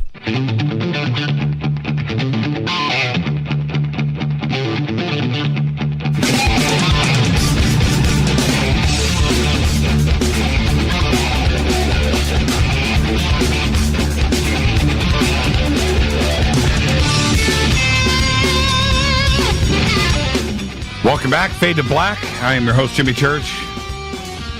Sorry about repeating that commercial break, but, you know, things like that happen. It's live radio. Our guest tonight, Richard Bleepin' Dolan. Very open and frank conversation about what's going on right now in our UFO community. And, Richard, check this out. Speaking of New Age, I'm at a private party. You know, nice big home up in the hills, right? New agey group there. And I'm in the kitchen around the island, and I'm going to say there's 25 people packed into this kitchen. And somebody turns to me. I don't know anybody there, by the way. And somebody turns to me and says, "So what do you do?" I said, "I'm a radio host." "Oh, really? Where?" And I said, "Well, Fade to Black, and I also do the weekend stuff over at Coast to Coast AM." And I got this blank look. And what is Coast to Coast AM? And I turned and I exactly right. So I turned to everybody in the kitchen, Rita as my witness, and I just go, "So, who here listens to Coast? Nobody, right in the room." And now, in a weird way, it's very cool. I don't have to explain myself. I don't have to talk about Fade to Black. I don't have to talk about I don't have to take any questions, right? I don't have to field anything. But it was pretty surprising to me to have a room full of New Age, crystal-bearing, awakening, enlightened vegans, right? the real deal, too. Nobody listened to Coast. Now, isn't that interesting? And I've gone to conferences where I've gone to, these New Age events where there isn't a UFO subject anywhere. And now it seems like it's trying to bleed into each other. And I find it a fascinating thing. Oh, by the way, Canada ran out of weed. I just wanted to let you know. I know you're close to the border, and they just legalized, and I know you're a dual citizen. Yeah, they ran out of weed. Yeah, Tracy's laughing. My mom told me that. That Canada ran out of weed. Tracy's mother, like the sweetest Canadian lady you'll ever meet, she was upset about it, apparently. How are we going to score? She just knew. Oh, she just knew. Okay, she's not a... No, I want to clear Tracy's mother's name. Her mother does not... to my knowledge, smoke weed. Not that there's anything wrong with that. Not that there's anything wrong with that. Yeah, it's one of the most liberating feelings in the world. Have you been to a pot store? No, you're in New York. It's not legal there, right? No, not even medically. Oh, man. When you and Tracy, next time you're in California, I am going to take you to a pot store just because. Right? Just because. It is the craziest feeling when you walk into a pot store here in California. Where I'm going to live stream it when I go in. Yeah, you can. And just look around and look at these hundreds of jars of weed and the smell and the edibles and the things and as they fill up your bag, right? And they go, "Would you like a couple free joints?" Sure, yeah, throw them in the bag. And I'm going to be Captain Bring Down here. You're just going to let me do it. So, yes, of course, I've smoked pot in my life numbers of times, and I think, fine, you want to smoke pot, do it. But I will say, and I think it's really important to say this, that when people really turn drugs into this wonderful thing, you're kind of doing the CIA's work for you. That's really the truth. So the CIA pioneered the use of hallucinogens. We all know about the CIA and LSD, and how this MK Ultra and the CIA's various mind control programs were deeply involved in the use of things like LSD and other types of drugs, not necessarily weed per se, but the idea. There's a very excellent book by a fellow named John Potash called "Drugs as Weapons Against Us," and I highly, highly recommend this book. And just like the late Dave McGowan talked about Laurel Canyon as a kind of operation to create the hippie movement of the 60s to derail the active peace movement, so too I think that there's a case to be made.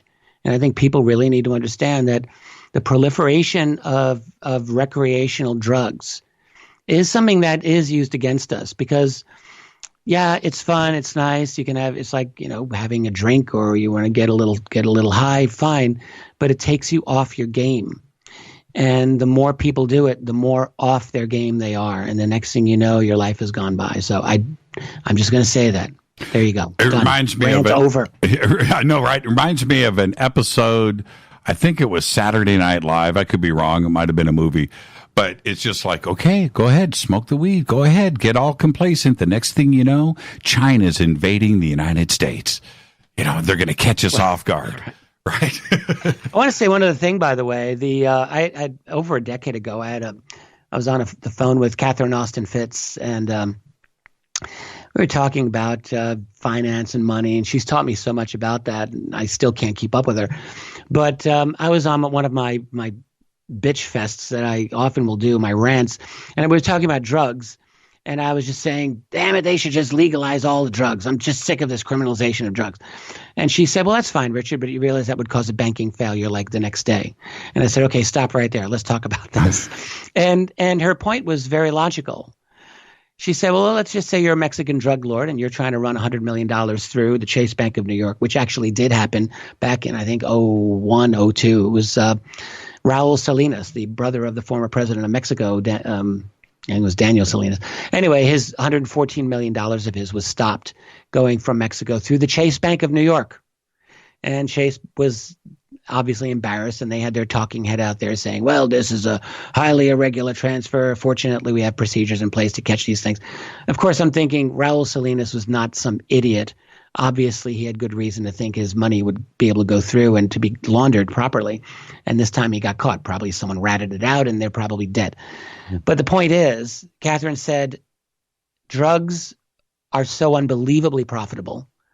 Everyone wants that money. Everyone wants drug money, from a street corner pusher to a cop on the take to a judge to entire agencies, to intelligence agencies like the CIA or the GRU or the Pakistanis or the Israelis or whatever. They all want it because it's too much. And if suddenly you legalized it, all of that money that washes through unofficially our global system, suddenly it just goes away. It becomes above board. And those people who've benefited from getting their 5%, wetting their beak on this transaction and so on, that all stops. And she argued that a great deal, I don't know how much, but a lot of the banking system relies necessarily on illegal drug transactions. So, you know, we want our drugs. People want our drugs. They want to be able to zone out. But all of this is interconnected with a very, very deeply criminal and awful enterprise that's making the world worse, not better. I wanted to ask you, can you imagine, and we were just talking about the New Age stuff, if you went to a New Age conference, you and I, and we are walking through the crowd and not one person recognizes you? That's happened many times. Yeah, I'm quite used to that. It's a pretty fascinating concept because you would think that the two are completely familiar with each other, but you could probably walk through one of those conferences and nobody would know what Roswell was, right? Well, I mean, to an extent, yeah. I mean, there's some overlap, obviously, but no, the New Age community is much, much larger, much more money than the UFO culture, I would say. Right. There's a lot of money there. A lot of money. There's a lot of money in the Christian community, as I've learned. I've had some interactions with them, and they can put some money out there. And the New Age community, probably equally. Those are very lucrative markets. So it's not surprising that you find people work in those markets. I wanted to ask you about Bob Lazar. And sure. Why? I mean, I'm happy to, but what brought this on? Because just like Corey's got a new movie coming out. Okay, it's distributed by The Orchard, / Sony. Stephen Greer just had his movie out a couple of it was last year, Unacknowledged. Yeah. Again, same distribution network.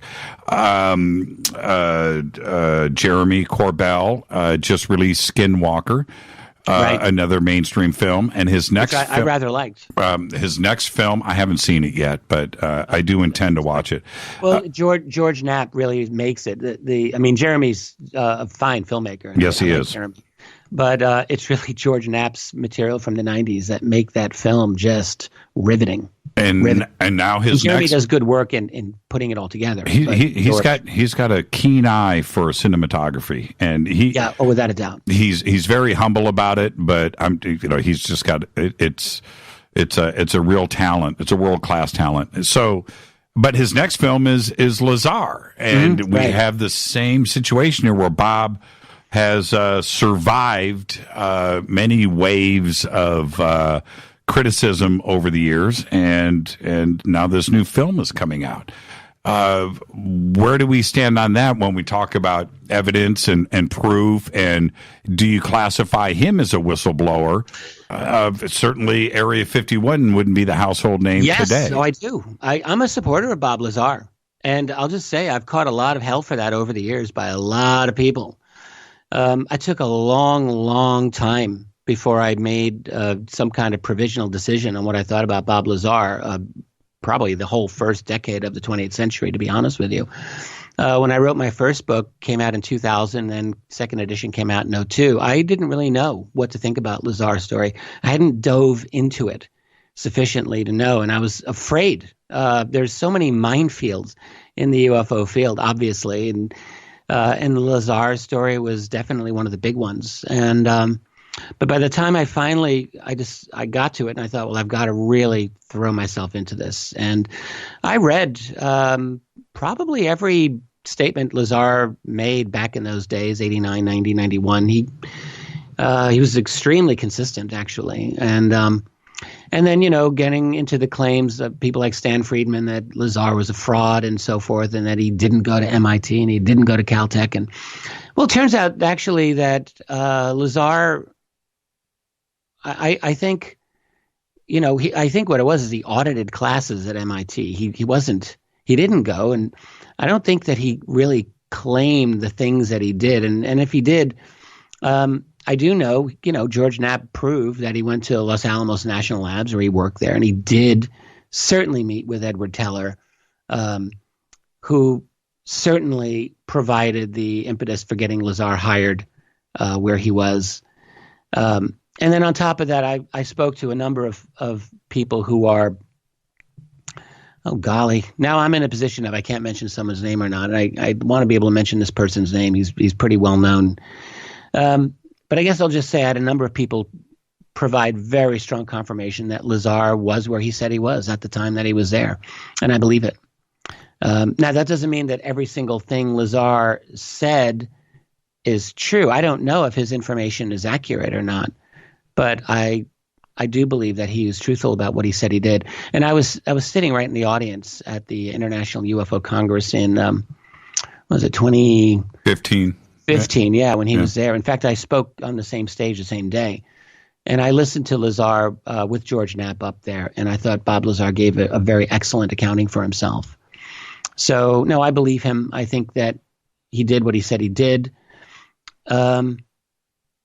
And so, yeah, he's a whistleblower, in my view. How has the UFO question changed? Because I think there's been a definite shift over the last 2 to 3 years because of some pretty big things happening. Certainly, there's TTSA. There is this Corey Good side of things. There is the growth of Gaia TV.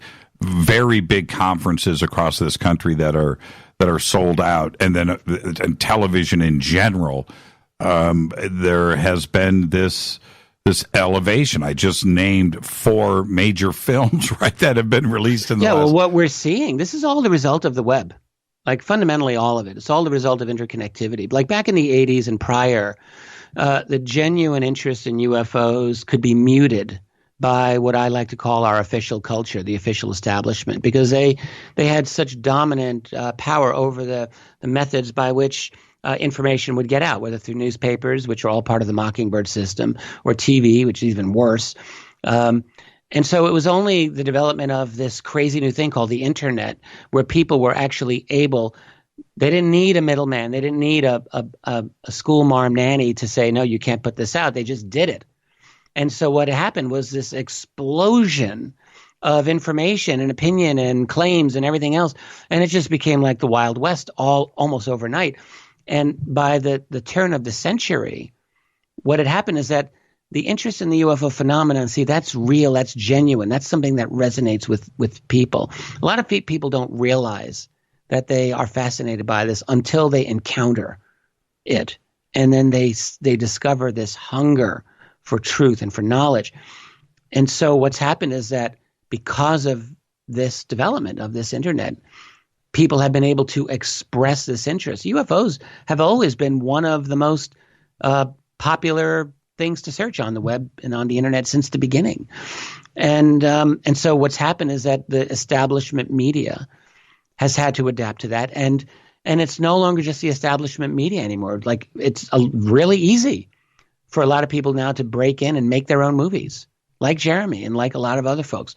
So you're seeing this explosion of creativity and of people making their own statements. I mean, on YouTube and everywhere else, there's all these people that are just out there. So it's become this massive movement.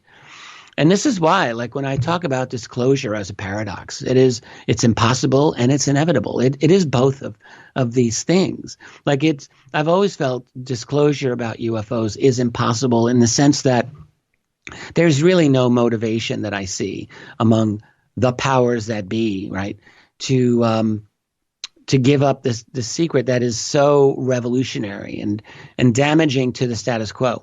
On the other hand, they're not the only people making the decisions, because we have a society in the process of revolutionary social, economic, and intellectual change, and infrastructure change.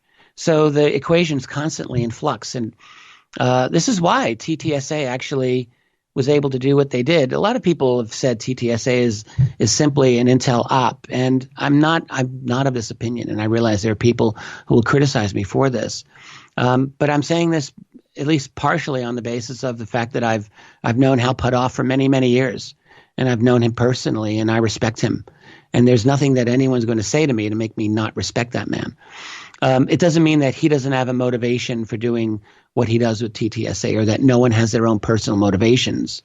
I mean, everyone's got motivations that are private and personal, and everyone wants to make their money. But ultimately, what happened with TTSA is that you have this true believer, this guy, Tom DeLonge, who was clearly into the subject, and he probably, yes, he wanted to turn it into a venture. So you can say that's a bad thing, or you can say that you don't care, whatever. It's just how it is. But this type of thing, as I see it, is kind of a historical inevitability. Like, we're at the point where the capability to generate forward motion on this is too great. And so that the establishment has had to make, and is going to have to continue to make, concessions to this rising tide of people who want this disclosure. So, of course, the establishment's going to try to take as much control over the spin of that disclosure as possible. And you have to expect that. That doesn't make them evil either. Everyone's got their part to play here.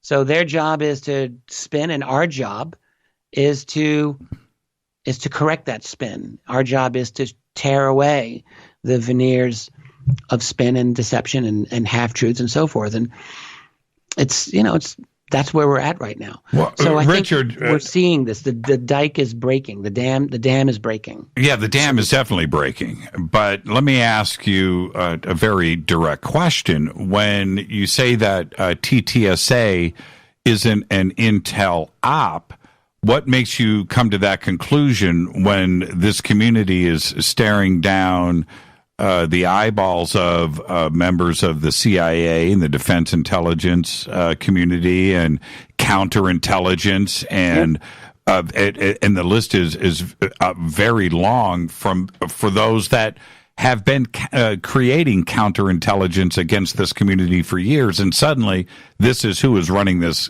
company. Yeah. Where does that trust from you come from right now? Yeah, that's a fair question. So I would say this. First of all, anyone who's looked at the intelligence community knows it's not a single monolith. It's a labyrinth. And there have always been people in the intelligence community who do not believe in the UFO secrecy. And that's the fact. Now, I don't know every one of the people involved in TTSA, but I know Hal Puthoff. And as I say, I believe in his integrity. And I believe that he believes in the desirability of breaking this logjam that we're having in our society. I believe that about him. I can't speak personally about the other people involved here, And the thing is, yes, they're all out of intel. And so we need to recognize that. But does that mean that they're actually doing an op? Like, is this an op? Has anyone been able to prove that it's an op? Has anyone provided evidence that this is an op? If they have, I'm not aware of it, and maybe that's just my fault. Well, but I don't know that it's been a provable op. Yeah, the counter argument to that is an easy one. You can't prove that it is not. I mean, that's right. So we're kind of spinning in circles here. And sure. And my attitude is this argument is almost part of the postmodernist infection of our intellect in today's world. And by that I simply mean we've gone into the habit of looking behind arguments rather than at arguments. We've gone into the habit of looking at what we perceive as motivations of people for saying what they do rather than what they're actually saying and doing. So in the case of TTSA, what I've seen is over the last year, they've actually said a lot. Like Puthoff's speech at SSE earlier this year, Society of Scientific Exploration, was like an earthquake in its importance. I mean, here he is talking explicitly about a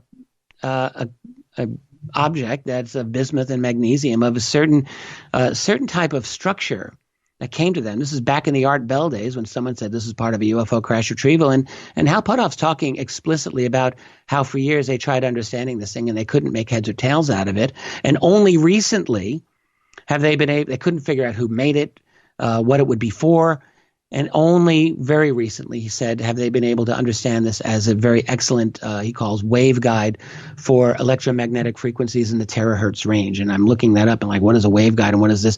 So a waveguide is like a canal is a waveguide for water. It guides things. So this very, very sophisticated piece of this artifact of whatever it is a highly sophisticated piece of technology.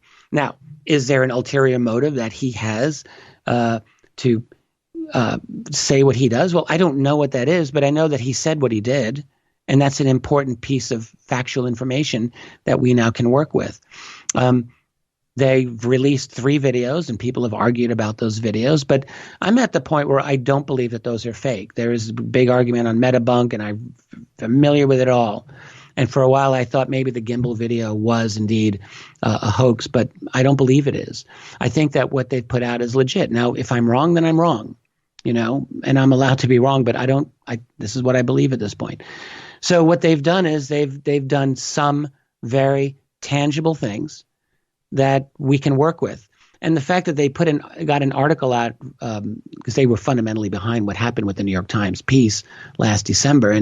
And let me just say, I have zero regard for the New York Times. They do the work of the empire. They lied about Iraq. They were almost, you could say they were responsible in large part for the destruction of that entire nation based on lies. And we should never forgive them for that. And for so many other lies that the New York Times promulgates. And so and they've lied about UFOs since forever. So why should we, so what is the significance of this December 17th, 2017 article? It's like a paradox. It is, but my interpretation on this has been, and it remains so far, I think, that they did it to maintain as much spin and control over the story as possible. Because this was coming out. In other words, TTSA's forward motion was happening. That was absolutely happening. And my opinion is that someone at the top of the New York Times structure said, all right, we'll do this because we will contain and control and will be the waveguide for this story. And in fact, we now know, they did a lot of deceptions and inaccuracies in their coverage. We know that most of that $22 million that supposedly was with ATIP actually went to study the Skinwalker Ranch, and they didn't cover that. So there's a lot of other things. So what do we do with this? You're saying that what they happens have is that the New York Times, despite all of their lies and obfuscation and lack of credibility, they actually, despite themselves, because of the force of history, put out something on the UFO subject that actually gave it some credence. That in itself is an incredible moment in modern UFO history. And yes, the New York Times lies. Yes, the New York Times spins. But this much actually happened. And they did as much damage control over that story as possible, but still it came out. And that is because there is a force of history happening here. And in that sense, it's actually really exciting to see. Let's take a break right here. It's very interesting, Richard, though, that you're saying the past is the past. This article is solid, so now we must trust. We'll come back to that. Exactly. Our guest tonight, Richard. Quite what I said. Exactly. That's why you're Richard Bleepin' Dolan. I'm just a dude on a microphone. And we'll pick up this conversation when we come back. This is Fade to Black. Our guest tonight, Richard Dolan. Stay with us.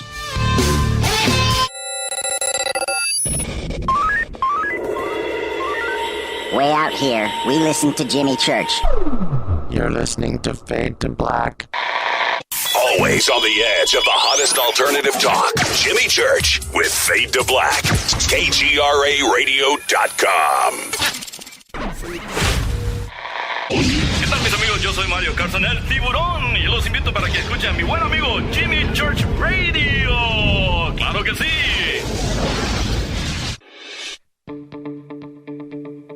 Hurricanes, earthquakes, wildfires. This year we've experienced more than our fair share.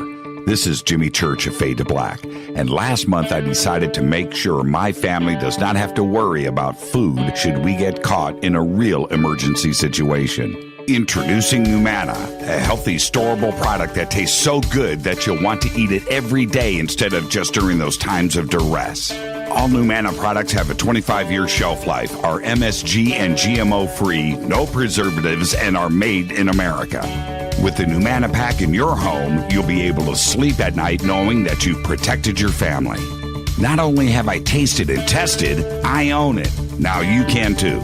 Just click on the Numana banner on JimmyChurchRadio.com and use the promo code Jimmy when you order. In addition to a discount, we'll send you an autographed Fade to Black t-shirt. Seriously, go Beckley Teppy. Do you want to be an official Fadernaut? Of course you do. This is Jimmy Church of Fade to Black. Just go to our membership section at JimmyChurchRadio.com. So, you love talk radio? Then you'll love TalkStreamLive.com. TalkStream Live is always on, 24/7 with the best streaming talk shows. Find your favorite talkers and discover some new ones. It's free, readily available online or on mobile with any smartphone or tablet. Finding your favorite talk shows all in one place has gotten a whole lot easier. Just go to TalkStreamLive.com. Be sure to download the free apps from Google Play or the iTunes App Store. You listen to us, and we listen to you. And so does the CIA. KGRARadio.com. If you have hard water, the lime scale not only leaves white spots, it clogs pipes and breaks down appliances, costing you hundreds of dollars in energy and wear. Eliminate lime scale and other water issues like brown staining and bad odors with HydroCare water products available from Wave Home Solutions. Wave's affordable water systems don't use salts or chemicals. You'll love the way your water tastes, smells, and looks. Satisfaction guaranteed. For more information, go to bestwater123.com. That's bestwater123.com. Are you intrigued by paranormal talk radio? You'll love the new paranormal radio app from TalkStream Live. You'll find a great selection of talk shows covering UFOs, ghosts, strange phenomena, and much more. Download the paranormal radio app now and start listening to the very best in paranormal talk entertainment, including the network you're listening to right now, the paranormal radio app, free in Google Play and the iOS App Store. You are listening to Fade to Black with Jimmy Church on the Game Changer Network. Oi, oi, I'm Reese Evans. You're listening to Jimmy Church. This is Revolution. The revolution will not be televised. The revolution is on radio. Ciao.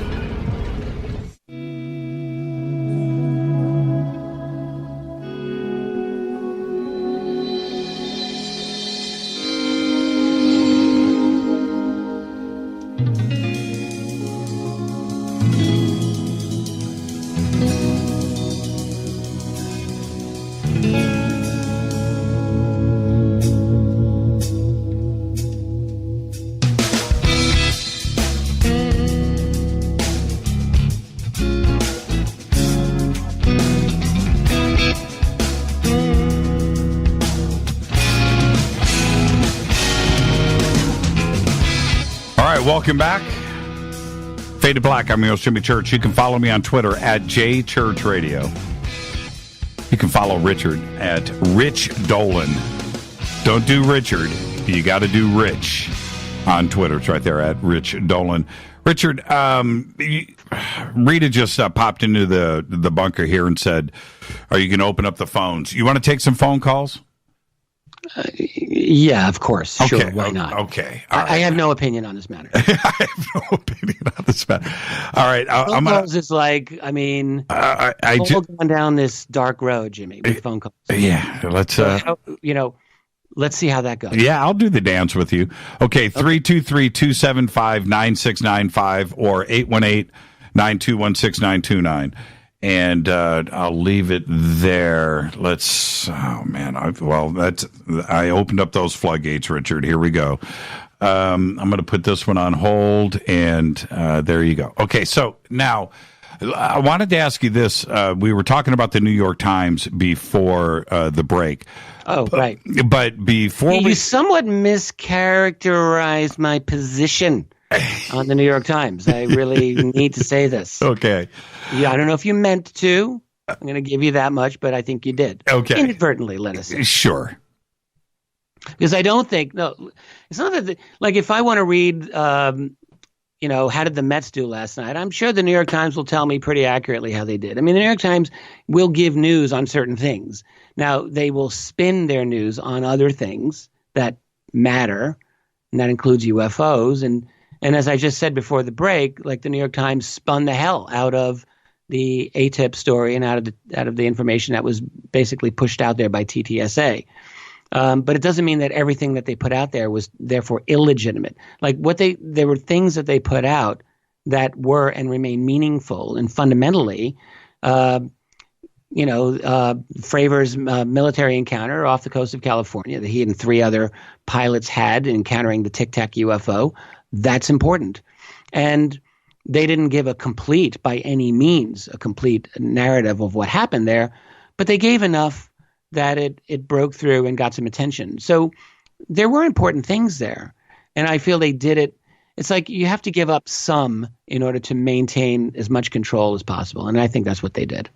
Do you think that a year from now, do you think that TTSA has missed the boat? And like a year from now, that we are going to look back and go, wow, that TTSA effort was interesting last year, but it just may go away. I mean, they did so many awful missteps and horrible. I mean, my God, Tom DeLonge's interview on Joe Rogan. I know. Cringe fest. It was the worst, absolute worst. And then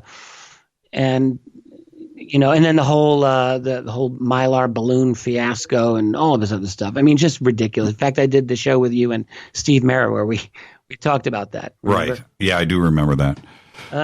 So there were a lot of really unforgivable mistakes that they made, but I see them as mistakes. Bush League, for sure, but I don't see that as disinfo. I just see that as like total screw up. But the thing is, it's not all about Tom DeLonge, and I think what we're seeing is that Putoff and Semivan and Elizondo and these others, there's a real possibility that they're going to be putting more information out there. Look, I don't think that they're the saviors by any means, but I'm glad that they're out there. I mean, I'm interested in what more they may be able to provide in terms of information. Putoff's company is Earth Tech, and he's put out the word that he wants materials from alleged UFO crash retrievals. So, and he has said, now maybe he's being truthful, maybe not. He said that information that he gets and research he does will be made public. So that would be a good thing. So my attitude is let these people try to do their thing. If he has ulterior motives to make $1 trillion off the tech, well, fine. Let the man make his money. Like what we want is information and scientific data that we can work with to move this field forward. This is my attitude about it. Like, I mean, for people who are out there to get angry over the fact that anyone makes money at all in any field, it's like, what are you, Stalinist communism? Like, let's grow up and recognize that people have lives to live. And so Earth Tech if he wants to make money off of technology that he can develop based on crash retrievals, fine, whatever. Like, who really cares enough to bitch about this? The fundamentals are that the information is getting out there, and this is where I'm at least philosophically with it. So I don't know if TTSA will fall flat. If it, people have talked about the $37 million that they called as a loss, and I just shrugged my shoulders at that. Like, Amazon lost money and has every single quarter for how many years? It didn't stop their valuations from going through the roof. Like, the fact that a corporation loses money is not necessarily a meaningful thing about their capabilities. And even the boilerplate message of, worried about or concerned about our ability to continue. I mean, whatever it was they said, that's just legalistic boilerplate. So what does it really mean? Well, I don't know, but I don't think the sky is falling. And I think people are really looking into TTSA as the most devious of operations. And it's not that there hasn't been a comical series of major gaffes and screw-ups. There have been, but there has been another side to it as well.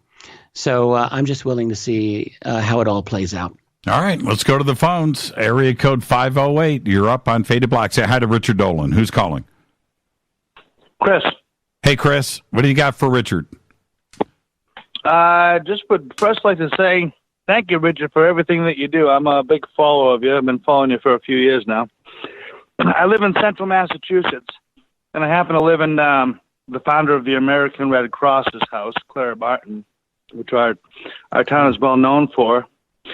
And she walks around this house a little bit. She gives us, me and my wife and my 2 young children, some good messages every once in a while.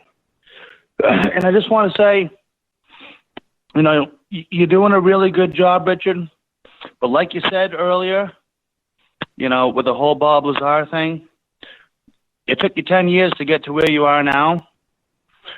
And perhaps maybe some of the ways that you feel about certain things, with certain people who are maybe coming forward and talking about the things that they are kind of going to become known fact in about another 10 years.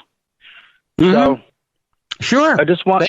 Thank you. No, I appreciate that, Chris. I honestly do. And one thing I like to try to do as much as possible is to take my time to make a decision.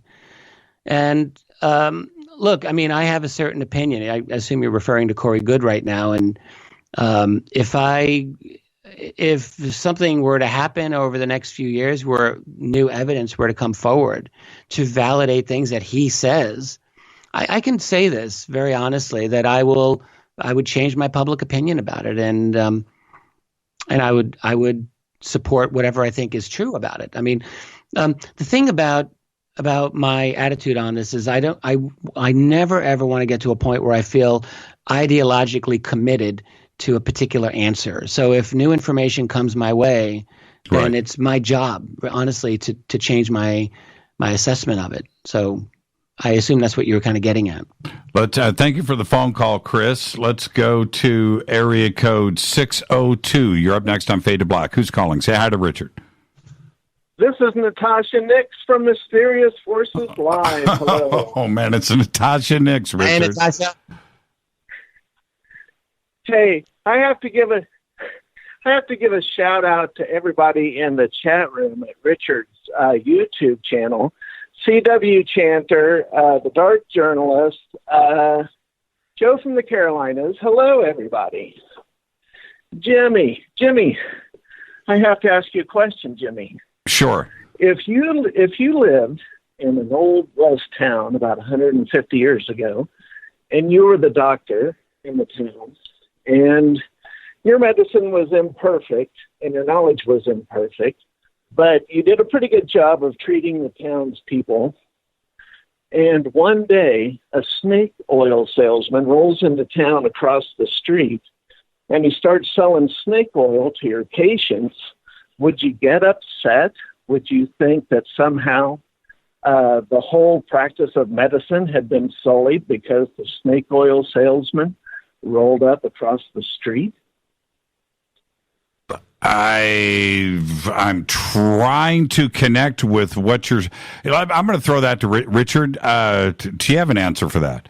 Yeah, I think I get it, and I would say, yeah, I would probably have a problem with that if I'm a doctor, a legitimate doctor, doing my best to treat people, and I see a charlatan coming into town and providing fake cures, which I think is what Natasha's getting at. Then yeah, I mean, I would raise the alarm, and I would try to raise public awareness as much as possible, and say, hey, look, my opinion is that this is not useful, this is not helpful. You're wasting your money, and you won't get better.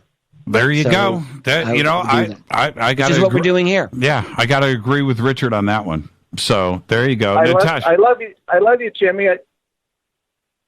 Right back at you, Natasha. Thank you. You're cutting out, actually. It's unfortunate. It's okay. But, all right. Thank you. Bye. Have a great night. That was a bad connection there. Let's go to, let's see. I'm going to go with, let's try a first-time caller. Let's go here. Hi, you're live on Fade to Black. Say hi to Richard Dolan. Hey, Richard. How are you? Hi. Big fan. Thank you. Huge fan, actually. Thank you. You're welcome. You're very welcome. I left a chat earlier. I was at work hoping for a new Richard Dolan upload, and then I got a notification about the live stream, which I totally forgot was coming. I'm very excited about that. And I'm a first-time caller. Yeah, there you go. What's your question for Richard? So I'm curious as to what your opinion of the other intelligence, as we might refer to it, being of an inner Earth. Okay. So cut out. Okay. Yeah, I think I cut out. What do you think about, Richard, the inner Earth possibilities of something living inside of this planet? Well, I, as a publisher, a number of years ago, I published one of the books by Dr. Richard Sauter on underground bases and tunnel systems, clandestine underground facilities, which I will just say, ever since I really meticulously went through his work, I've had no problem and have no problem believing that there is very likely a substantial and deep underground infrastructure. Now, I mean, there's lots of variations on theories of inner Earth civilizations and so forth, and I don't really know how far back on this I go, but I do think that there's a current substantial underground infrastructure. A lot of it's from our own human civilization, in my judgment. But I would think, and I'm only just going on the basis of UFO cases that are coming to my mind that deal with underwater UFOs, that actually under the ocean floor and under deep underground would probably be good places for the presence of others to reside as well. I think it would actually make a lot of sense. But to me, it's a theory based on, it's a hypothesis that's supported by some evidence. How far back it goes, I have no idea. Let's go to area code. Well, who is up next? 718. You're up next on Fade to Black. Say hi to Richard Dolan. Hello, Mr. Dolan. Hi. Hello? New York City, I'm Hi. guessing. 718? Yes. Thank you very All much. right. Mr. Dolan, did you speak to a gentleman named Mr. Gibson in Nevada by any chance? During a seminar or something like that, he showed you a picture of a UFO or something here in Queens, New York. Golly, maybe. I don't know. I mean, that would be a hard thing for me to remember, to be perfectly honest with you. Sure. I'm not trying to dismiss it. I can't remember that. You have to understand, when I do events, I'm accosted and approached by many people. With this, I'm sorry, I don't mean to interrupt you. A close friend of mine had an encounter here in Queens, and this was in her room, and they were the beings were 7 or 8 feet tall. They were extracting something from her stomach. I contacted MUFON about 3 years ago. Okay. When I contacted them, I didn't have any encounters or experiences at that time. since then, I've been I've had over 200 encounters myself. Some of these encounters I've documented. They're on my YouTube channel. You could see them for yourself.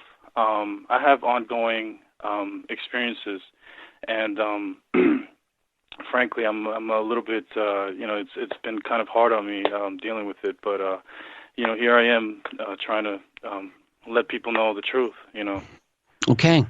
Well, yeah. Thanks for calling. My and YouTube channel, is there anything else? I didn't mean to cut you Catfish. off. Was there something else you wanted to say there?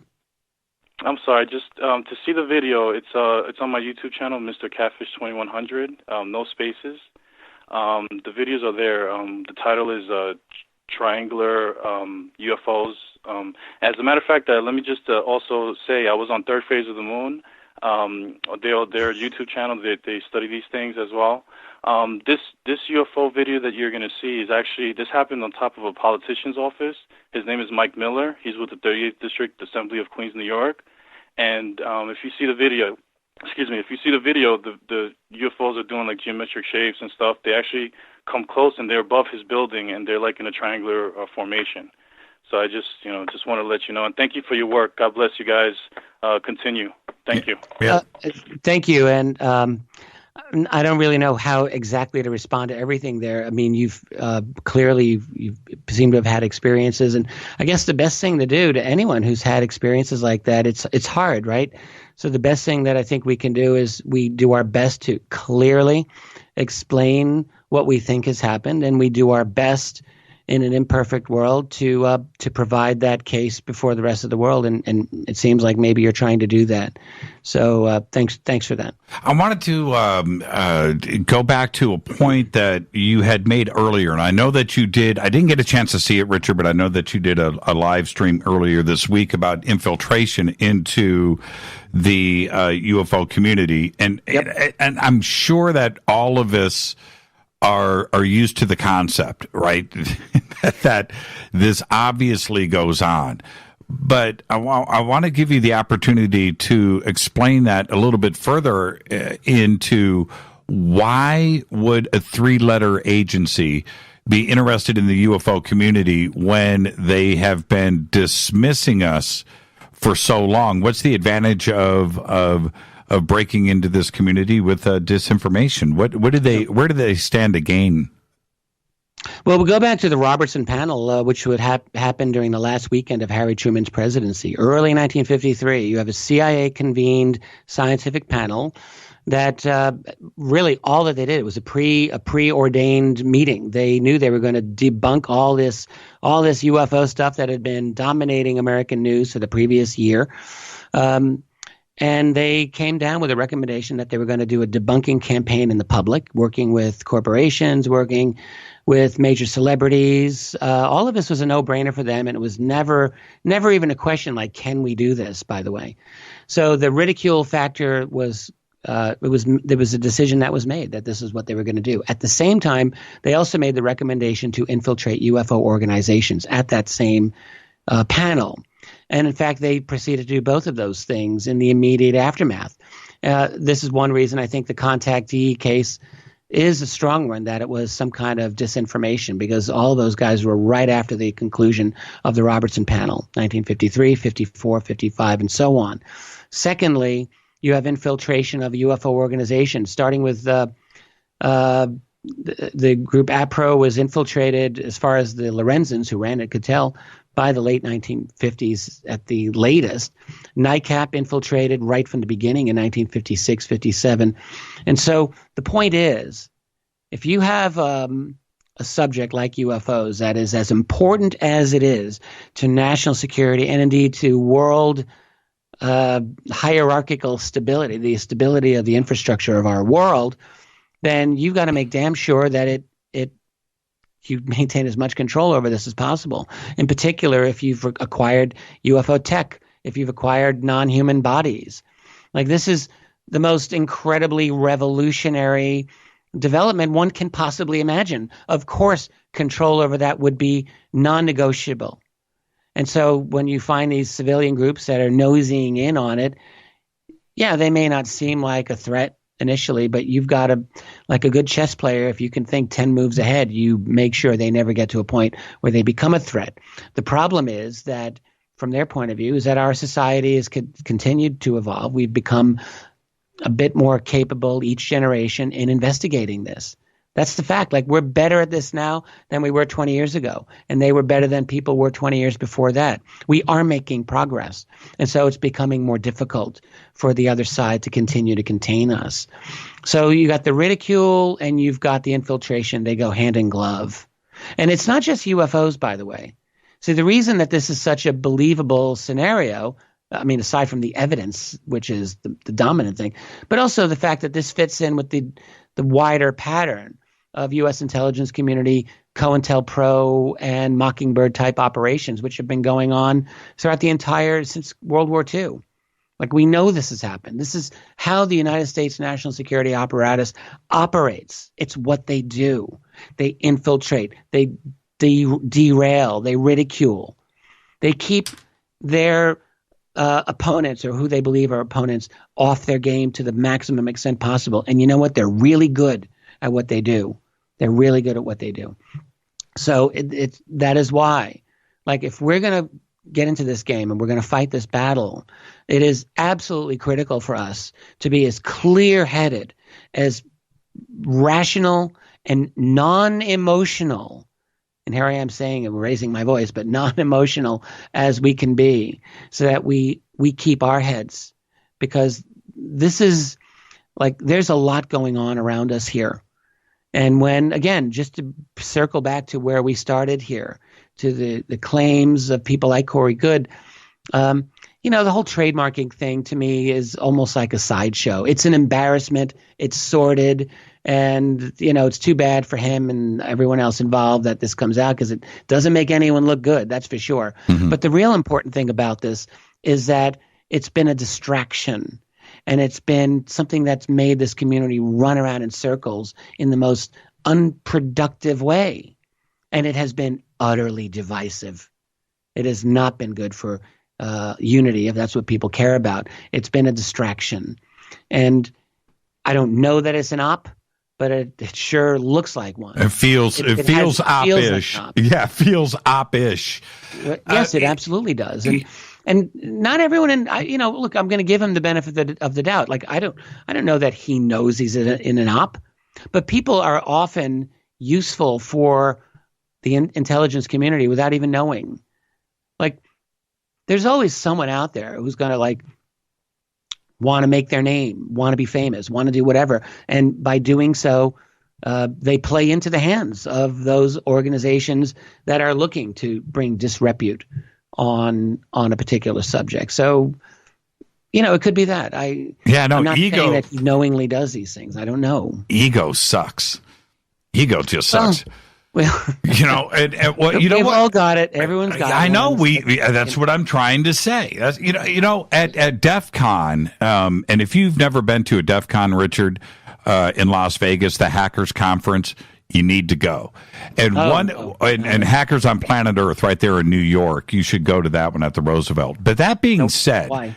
They play a game there at DEF CON called Spot the Fed, right? And they play it, and the feds are all into it. You get a Spot the Fed T-shirt where they'll stop the conference. They'll 1,000 people in the audience. They'll stop and play Spot the Fed. Well, they'll bring up. They'll literally will say, anybody here can point out a Fed. Somebody's going to raise their hand. They stand up. They point over right at that dude's a Fed. They'll make that guy stand up. They'll bring him up onto the stage, and they'll play 5 questions, right? And find out. Now the Feds, they don't mind it. If you get busted and you are a Fed, you get a T-shirt. I was spotted at DEF CON. The Fed get fun, right? We should do that. We should play Spot the Fed at Contact in the Desert. Oh, God. Right? Well, I think people do it. People love to do it. Man, I'm thinking, I hope DEF CON doesn't have it trademarked. Right? The thing is, like, our field, I know we're running out of time. I know you got to wrap this up. Yes. The UFO field has become a kind of a comical egomaniacal, narcissistic, cultish sort of an embarrassment in so many ways.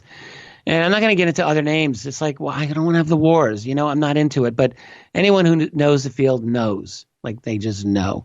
And when you turn yourself into, the next latest, greatest savior, then I think people need to be very, very suspicious of you. No one is the savior. And we are truly in this together. And unfortunately, though, there's this... I think maybe it's part of human nature. People want to find someone who's got all the answers, and nobody does. Too bad. That's too bad. Nobody does, Richard. Nobody knows. There's always people willing to be that person.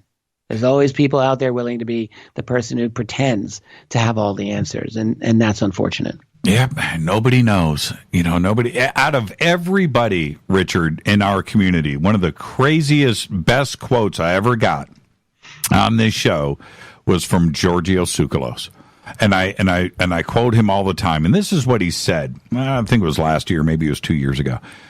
But he said on this program, he said, Jimmy, when E.T. lands and we start communicating and we're talking and we are able to get the answers that we seek, we will find out one thing, that we were all wrong. Right? It's just like, and you need to stop and just think about the significance of that statement, right? And I think he's spot on the money. I think he is spot on. Everybody. I'm not so wrong. sure. We'll have to revisit that. Yeah. Well, you know what? That. I'm pretty confident in. I think that's a pretty safe bet that we are all wrong. There's certainly a lot that I don't know that no one knows, and. Yes, I will agree with that. But I do think that we are, in fact, making some strides in our understanding of what is going on, maybe slowly, maybe haltingly. But I do think we have the capability to pierce through this most amazing. It's the most amazing of mysteries, this UFO phenomenon. And even what we call UFOs, it's more than about unidentified flying objects. That's just like a little placeholder for this amazing thing that we find ourselves exploring. But I believe that we have the ability, if we trust our reason, if we trust our investigative capabilities, to continue to make genuine progress in it and to figure at least a few things out. Well, what do you I would have thought that we had disclosure in 2018. It didn't happen. We had a pretty good momentum there at the end of 2017, and it seemed like things were about to bust wide open. I still feel pretty confident that we're on the edge of something pretty big here exploding. What do you think? Disclosure in 2019? I go back and forth on it. I feel like there actually is, I sense, this is only my feeling, that there is a kind of speeding up a little bit. I do think so. I think there's this, it's a greater and greater amount of pressure that is coming from below, from us, that those people who have got this information, who've got the secret, increasingly are bit by bit are maybe grudgingly responding to. But I also think that, there are secret keepers, and I would say they probably have a very good plan to hold on to this secret and control over it for as long as possible. Maybe 5 years, maybe 10 years, maybe 20 years. Like, as long as they can, they're going to do it, because it's in their interest to drag this out for them as long as possible, because the repercussions of a true disclosure, all right, and not even a complete disclosure, just a true one, like if the president were to say, yes, there are aliens here, like that, if that were to happen, the repercussions would be profound and many and multifaceted, and would affect every aspect of our society. And so it's too unstable. Those people who are responsible, who think they're responsible, I think they could never give up the secret willingly. This is why I never believed ever that John Podesta or Hillary Clinton were ever going to be disclosure. Like if Hillary had become president, that she would be a disclosure president, as many people had said. I will never believe that. I don't think that was ever legit, because they may be criminals like all the politicians up there are, but they're not dumb. Like, they understand that this is a very, very volatile subject. And I firmly believe all they were doing was just recognizing by 2016 that there was a bit of a UFO vote. They were playing to the crowd. They were. Definitely. UFOs had become cool enough that you could talk about it on Jimmy Kimmel. And I think they just recognize that. You're going to be, let's talk about a few things really quick before we say goodnight. What are you doing this weekend? Are you going to go hang out with some folks? Tracy's sitting right here, and she runs my schedule. So I think we're going to be here. Wait! I thought this is my day every day. We wake up, we go to our website. I have a website, Richard Dolan Members, and I'm just going to say it. It's a great place to go. We work it every single day. It never stops. I thought Alien Con was this weekend in Baltimore. Oh, not this weekend. But it is coming up. Oh, I thought it was this November week. 9th, November 9th and 10th. Oh. Yeah, this is like my first Alien Con, so this will be fun. Yeah. Okay, so that's that. And then I thought it was this weekend. It goes to show you what I know. And I think I'm going to do yard work. You're going to do yard. That's what I did this weekend. And then let's see. What are you doing in 2019? Conscious Life Expo? You coming out for that? No, I have not been invited for that, and that's fine. I will be doing Contact in the Desert. I've got to finish up my little application for that, but they want me out there for that. And Tracy and I are doing an event in Manchester, UK in July. Oh, man. That's out there. And I think we're doing a couple of other things. I honestly, here's my thing. Like I'm trying, I want to travel a little less than I have in the past. There's writing, there's work I got to do.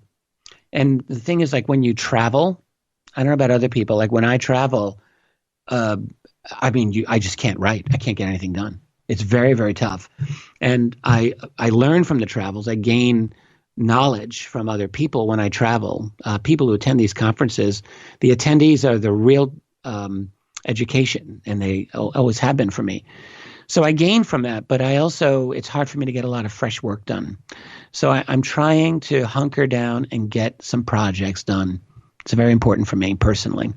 Well, thank you so much. And Alien Con is coming up in November, and I was kind of joking about that. But the thing is, Richard, and I totally agree with you. 3 years ago, Rita and I were doing 12, 14 events a year. And it just got to be too much. There was everything else that we wanted to accomplish for an entire year didn't get done.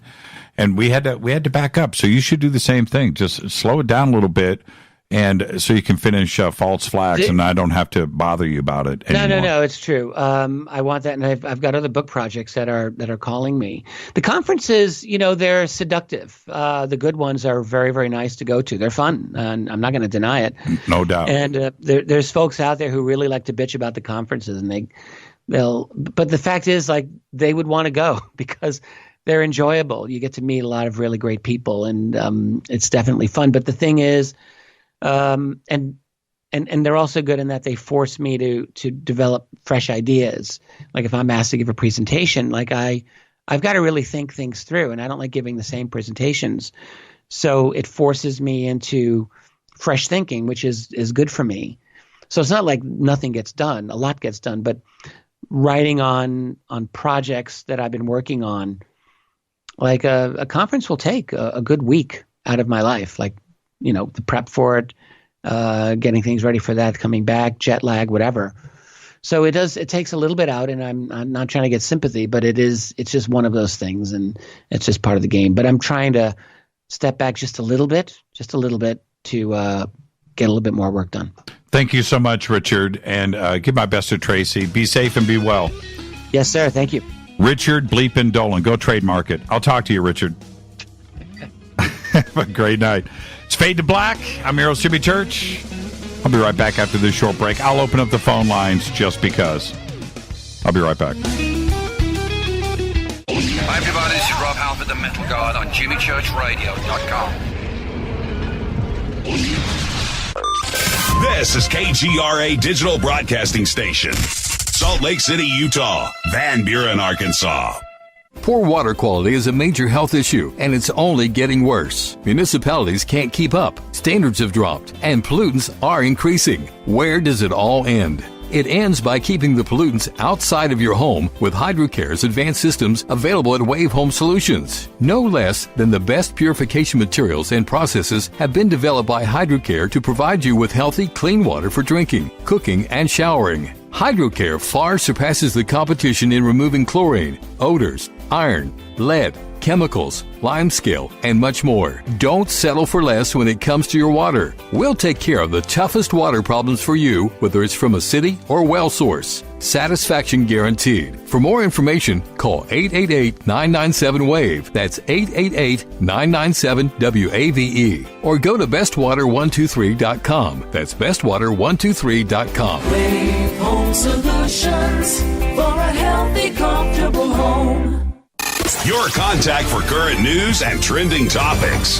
KGRAradio.com. Does your basement or crawl space have a damp, musty smell? Well, watch out. That's a sign of too much moisture and not enough ventilation. And that can mean increased mold growth and the buildup of harmful toxins and gases. Don't bother with a dehumidifier. It just circulates the same unhealthy air. Now there's a better way to remove these dangers and odors. It's with the computerized Wave Moisture Control Unit that reduces moisture and expels pollutants. We replaced our old dehumidifier with the Wave unit, and in only 3 weeks, our basement is dry and the musty smell is gone. Wave units require no maintenance, no buckets of water or filters, and costs only pennies a day to run. Breathe better, live healthier with an affordable, no-maintenance Wave unit. Call 888-717-WAVE, 888-717-WAVE, or visit dryhealthyhome.com, dryhealthyhome.com. Ride the wave.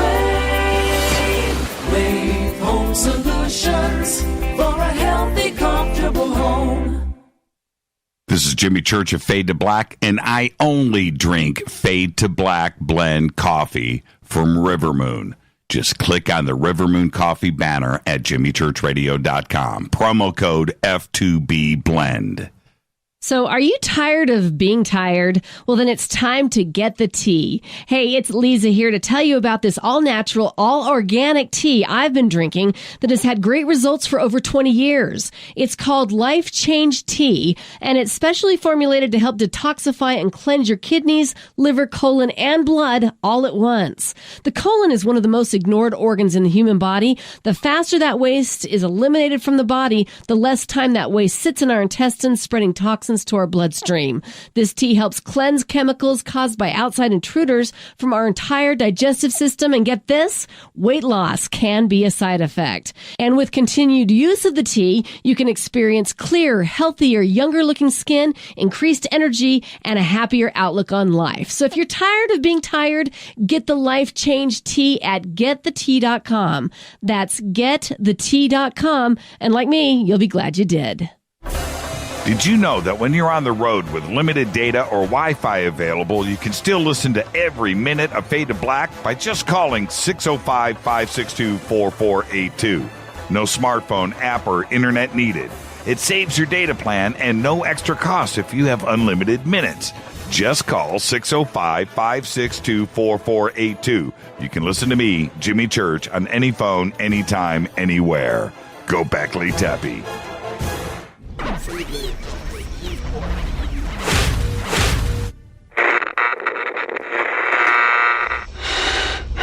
You want to know a secret? I love ponies. I really love ponies. I'm serious. I couldn't stay sane without ponies to brush. Why Fade to Black? Because you never got that pony, damn it. This is Fade to Black with Jimmy Church on the Game Changer Radio Network and KGRA, the Global Radio Alliance.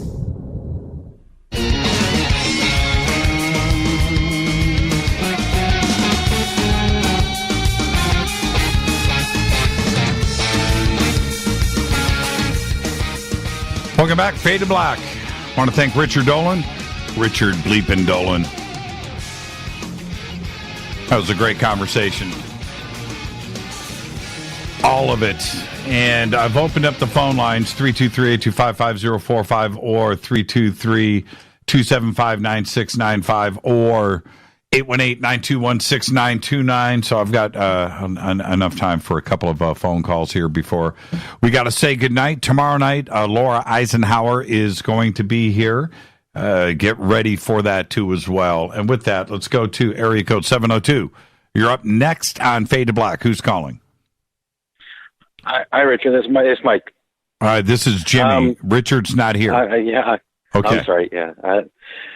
Jimmy, first thing, I just want to give you like crazy props on the way you do interviews, because you always bring your knowledge, but you never really bring your ego. You're like, you have this like curiosity, and I love to hear you treat your guests that way. It's amazing. Hello? Yeah, I'm here. I'm listening to you. Okay. Sorry.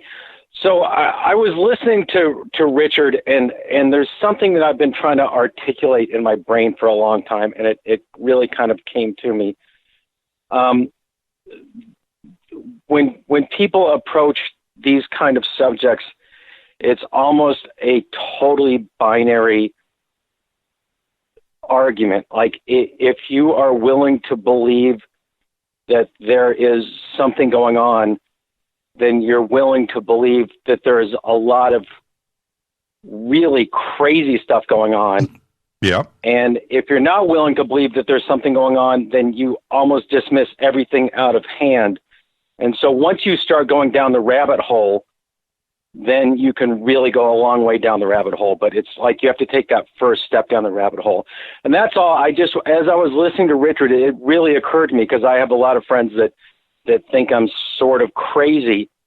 But it really is like the first step is the one step that matters the most. And after that, you can really take a whole bunch of steps after that. And that's really, I just wanted to share that insight. Richard, there's something that he said, and I can't even remember what it was, but there was something he said that sort of made me realize that's really what it is. You just have to be willing to take that first step. Yeah, you have to. Anyway. You have to. And thank you for the phone call. I really appreciate it. One of the aspects to all of this is that when you witness something, and it doesn't matter what it is, it doesn't matter. It could be something in the sky. It could be something in your room. It could be an orb, whatever it is. It's just but once you see something that you can't explain, and you take things to another level, it is, you understand at that point that things could be very, very crazy. Now, look, I've seen stuff in the skies. I've seen this, but that orb that I saw up at ECETI, that flat orb that came out from behind the trees and was out against the field out there in the distance. Look, that is one of the craziest things that I've ever had come out of my mouth. And I'm trying to tell people what I witnessed. Everybody else did too. I wasn't the only one that saw this. But wait a minute here. That's not supposed to be happening in real life, is it? A big flat 50-foot flat, not even a sphere, a flat orb sitting out of the edge of the field and just appeared and then went away. Now, look, I can't explain that. But if that is real, then what else out there that is not supposed to be happening actually happening? And that's where you just it's not a leap of faith. It's not about faith. That is something that is actually existing out in front of me. So I don't know. I don't know. That's why I listen to everybody. I can't really say what is real and what is not anymore. Let's go back to the phones. Area code 720. You're up next on Fade to Black. Hey, what's up, Jimmy? Who's this? My name is Mark. I'm from Colorado. First time caller, man. Hey, Mark. How are you? Good. I just wanted to, in spirit of taking that first step, I wanted to share my story with you real quick, if I could. Yeah, we got a couple of minutes here before the top of the hour. Go ahead, Mark. Real quick, yeah. About 4 years ago, I was driving down the road, and I saw what looked like a helicopter, except for I didn't hear anything. So I was sitting at a stoplight, looking at it, like, what the hell? Like, it's not doing anything. So I pulled over, and I was just watching this thing. And it seemed to, like, know that I was watching it. It turned into a star, it looked like. Like, it kind of faded and turned into a star in effect. That's what it looked like. Mm-hmm. And I was looking at it like, nah, man, you're not a star. I saw you moving. And about a minute later, it like shot across the sky like the Starship Enterprise and disappeared. I don't know if it was like some secret program or what it was, but definitely something. See, and that's all it takes. You know, it's something like that where you go, okay, well, things are not what they seem to be. You know, and that's all it takes. And then you just go and question everything and start to research. But I'm totally with you. That must have been a pretty fun thing to go through. Because man, it was warp 9.5. I'm telling you, like, that thing disappeared. And Mark, that's an epiphany. That's a life-changing thing. And thank you for sharing that with us. Yeah, you got it, man. Thanks. Yeah, thank you, Mark. That's a great phone call right there. Let's, okay, you know what? I'm just going to do this just because. Hey, Eric, how are you? Good. This is Eric. Yes, I know. How are you? Are we live? Yeah, we're live right now. I brought you straight in. Yeah, I'm doing good. I'm just kicking back watching the Lakers. It's like 2 minutes to go in the game, and it's tied. Good. Maybe they'll win their first game. Any fights? Not yet. Not yet. Okay, good. So it's if all they done. lose, there'll probably be a fight. I think Flea's going to come out of the crowd and just start taking his guitar and whacking people with it. Yeah, right on. So, what do you think about the conversation tonight with Mr. Richard Dolan? I thought it was great, but okay. So I'm just going to ask the question that I bet probably more than half your listeners want asked. And this is no knock. I'm not trying to knock or put anybody on the spot here, but you know David Wilcock. I know you. I'm imagining you guys have private conversations. Can you share anything? What's his take on this? Is he going to come out and make a statement? Because I really think he could probably clear up some of this stuff, but maybe he just lays low. I mean, what's going on with David? Are we going to have him on the show soon? Yeah, we could have him on the show soon. But what question do you want answered from David? You said, Eric, you said there's an obvious question that everybody has. So what's the obvious question? I think the question is what's his opinion? I'd really like to know his opinion on what's going on with Corey and his position with his, with what his stance was. And then of course you've got Mr. Rice on the other side. But I mean, I'm going to have to think, I'm just speculating, but I would think that Corey and David would have had a conversation. I just don't imagine that Corey would just come out without consulting with some people first. I could be totally wrong, but wouldn't that make sense to you that he would at least consult with David, who brought him forward to begin with? Okay, Eric, what are you talking about?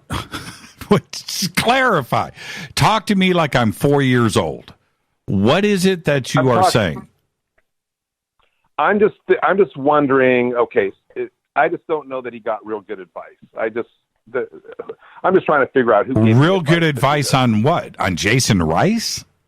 No, on coming out with this labeling thing, or this trademark thing, and taking a stand against Mr. Rice, and just basically trying to kind of draw the line in the sand a little bit. But what does David have to? What does David have to do with the trademark?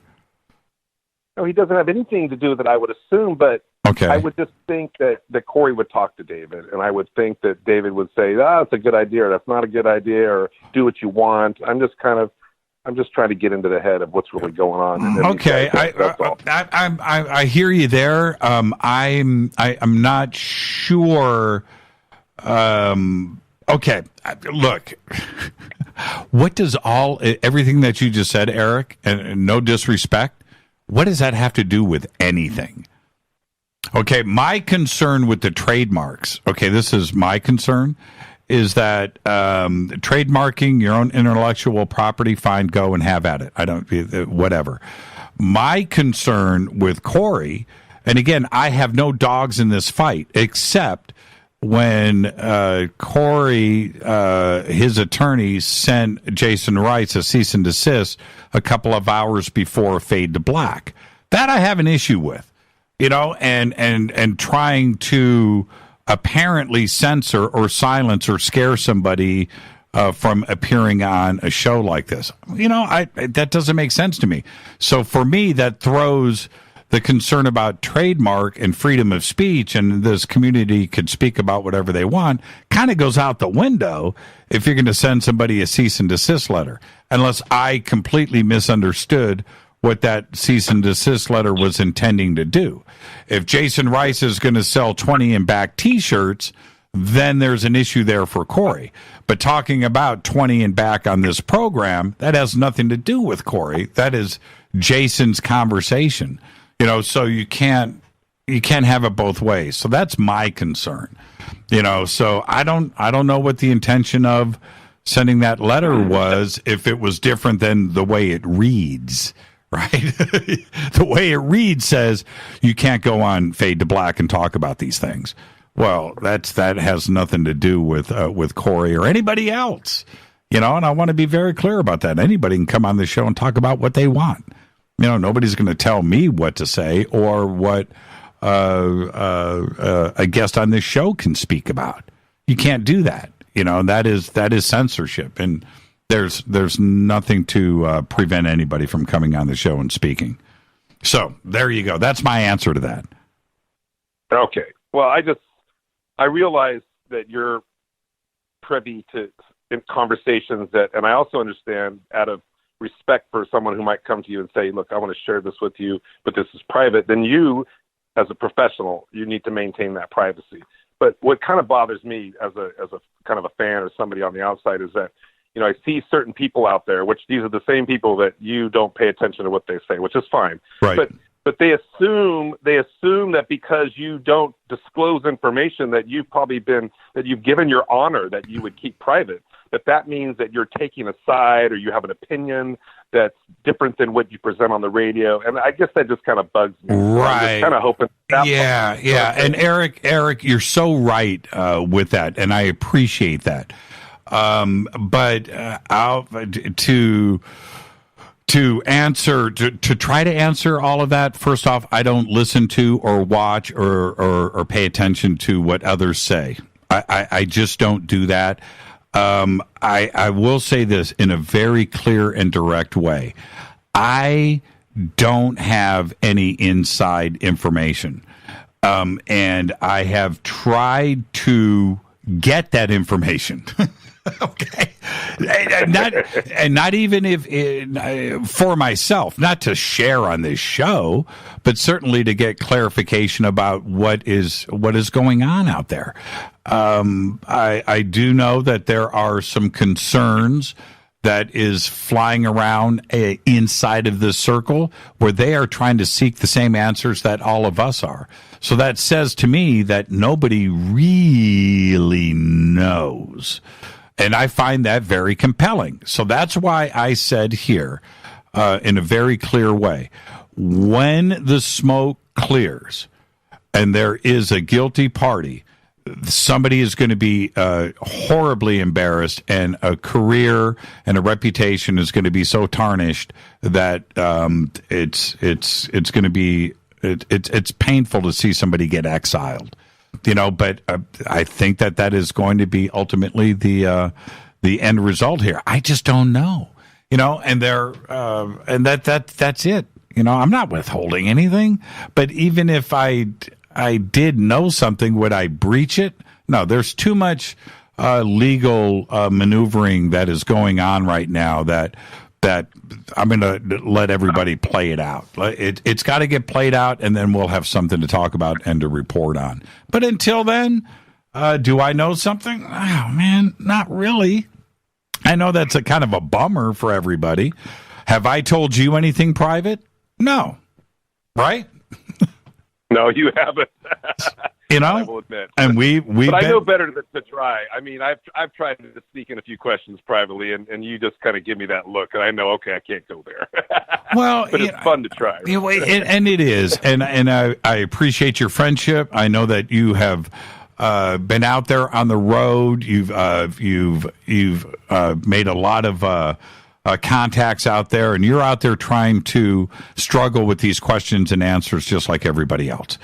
I'm talking about the UFO question. And this is what you do, and I appreciate that, Eric. So don't ever change, my friend. Don't ever change. I won't. Another great show. Look forward to seeing you tomorrow night. I'll let you wrap it up here. I got to go. I'm exactly 1 minute late. Thank you so much, Eric. Okay, I'm at her. All right, good night. And that wraps another episode of Fade to Black. I know I'm running late. I've got to get this in, and let's do this right now. I'm running a couple of minutes over, but that's the way it goes. Fade to Black's executive producer is Rita Kamarian. Show is produced by Hill J. Palm, Renee, Dennis, and Bob. Announcers are Steve Harder, Gene Viteau, and Mark D. Kovar. Webmaster is Drew the Geek. Music, Doug Aldrich. Intro, Spaceboy. SpaceboyMusic.com. Fade to Black is produced by KJ Sierra for the Game Changer Network. Syndication is KGRA, The Planet. Thank you to Richard Bleep Dolan, everybody that called in and tweeted tonight. This broadcast owned and copyrighted 2018 by Fade to Black and the Game Changer Network. It cannot be rebroadcast, downloaded, copied, or used anywhere in the known universe without written permission from Fade to Black or the Game Changer Network. I'm your host, Jimmy Church. Follow me on Twitter at JChurchRadio. I'll see everybody tomorrow night. Laura Eisenhower right here on Fade to Black. Until then, everybody be safe. Go back, Lee Tappy.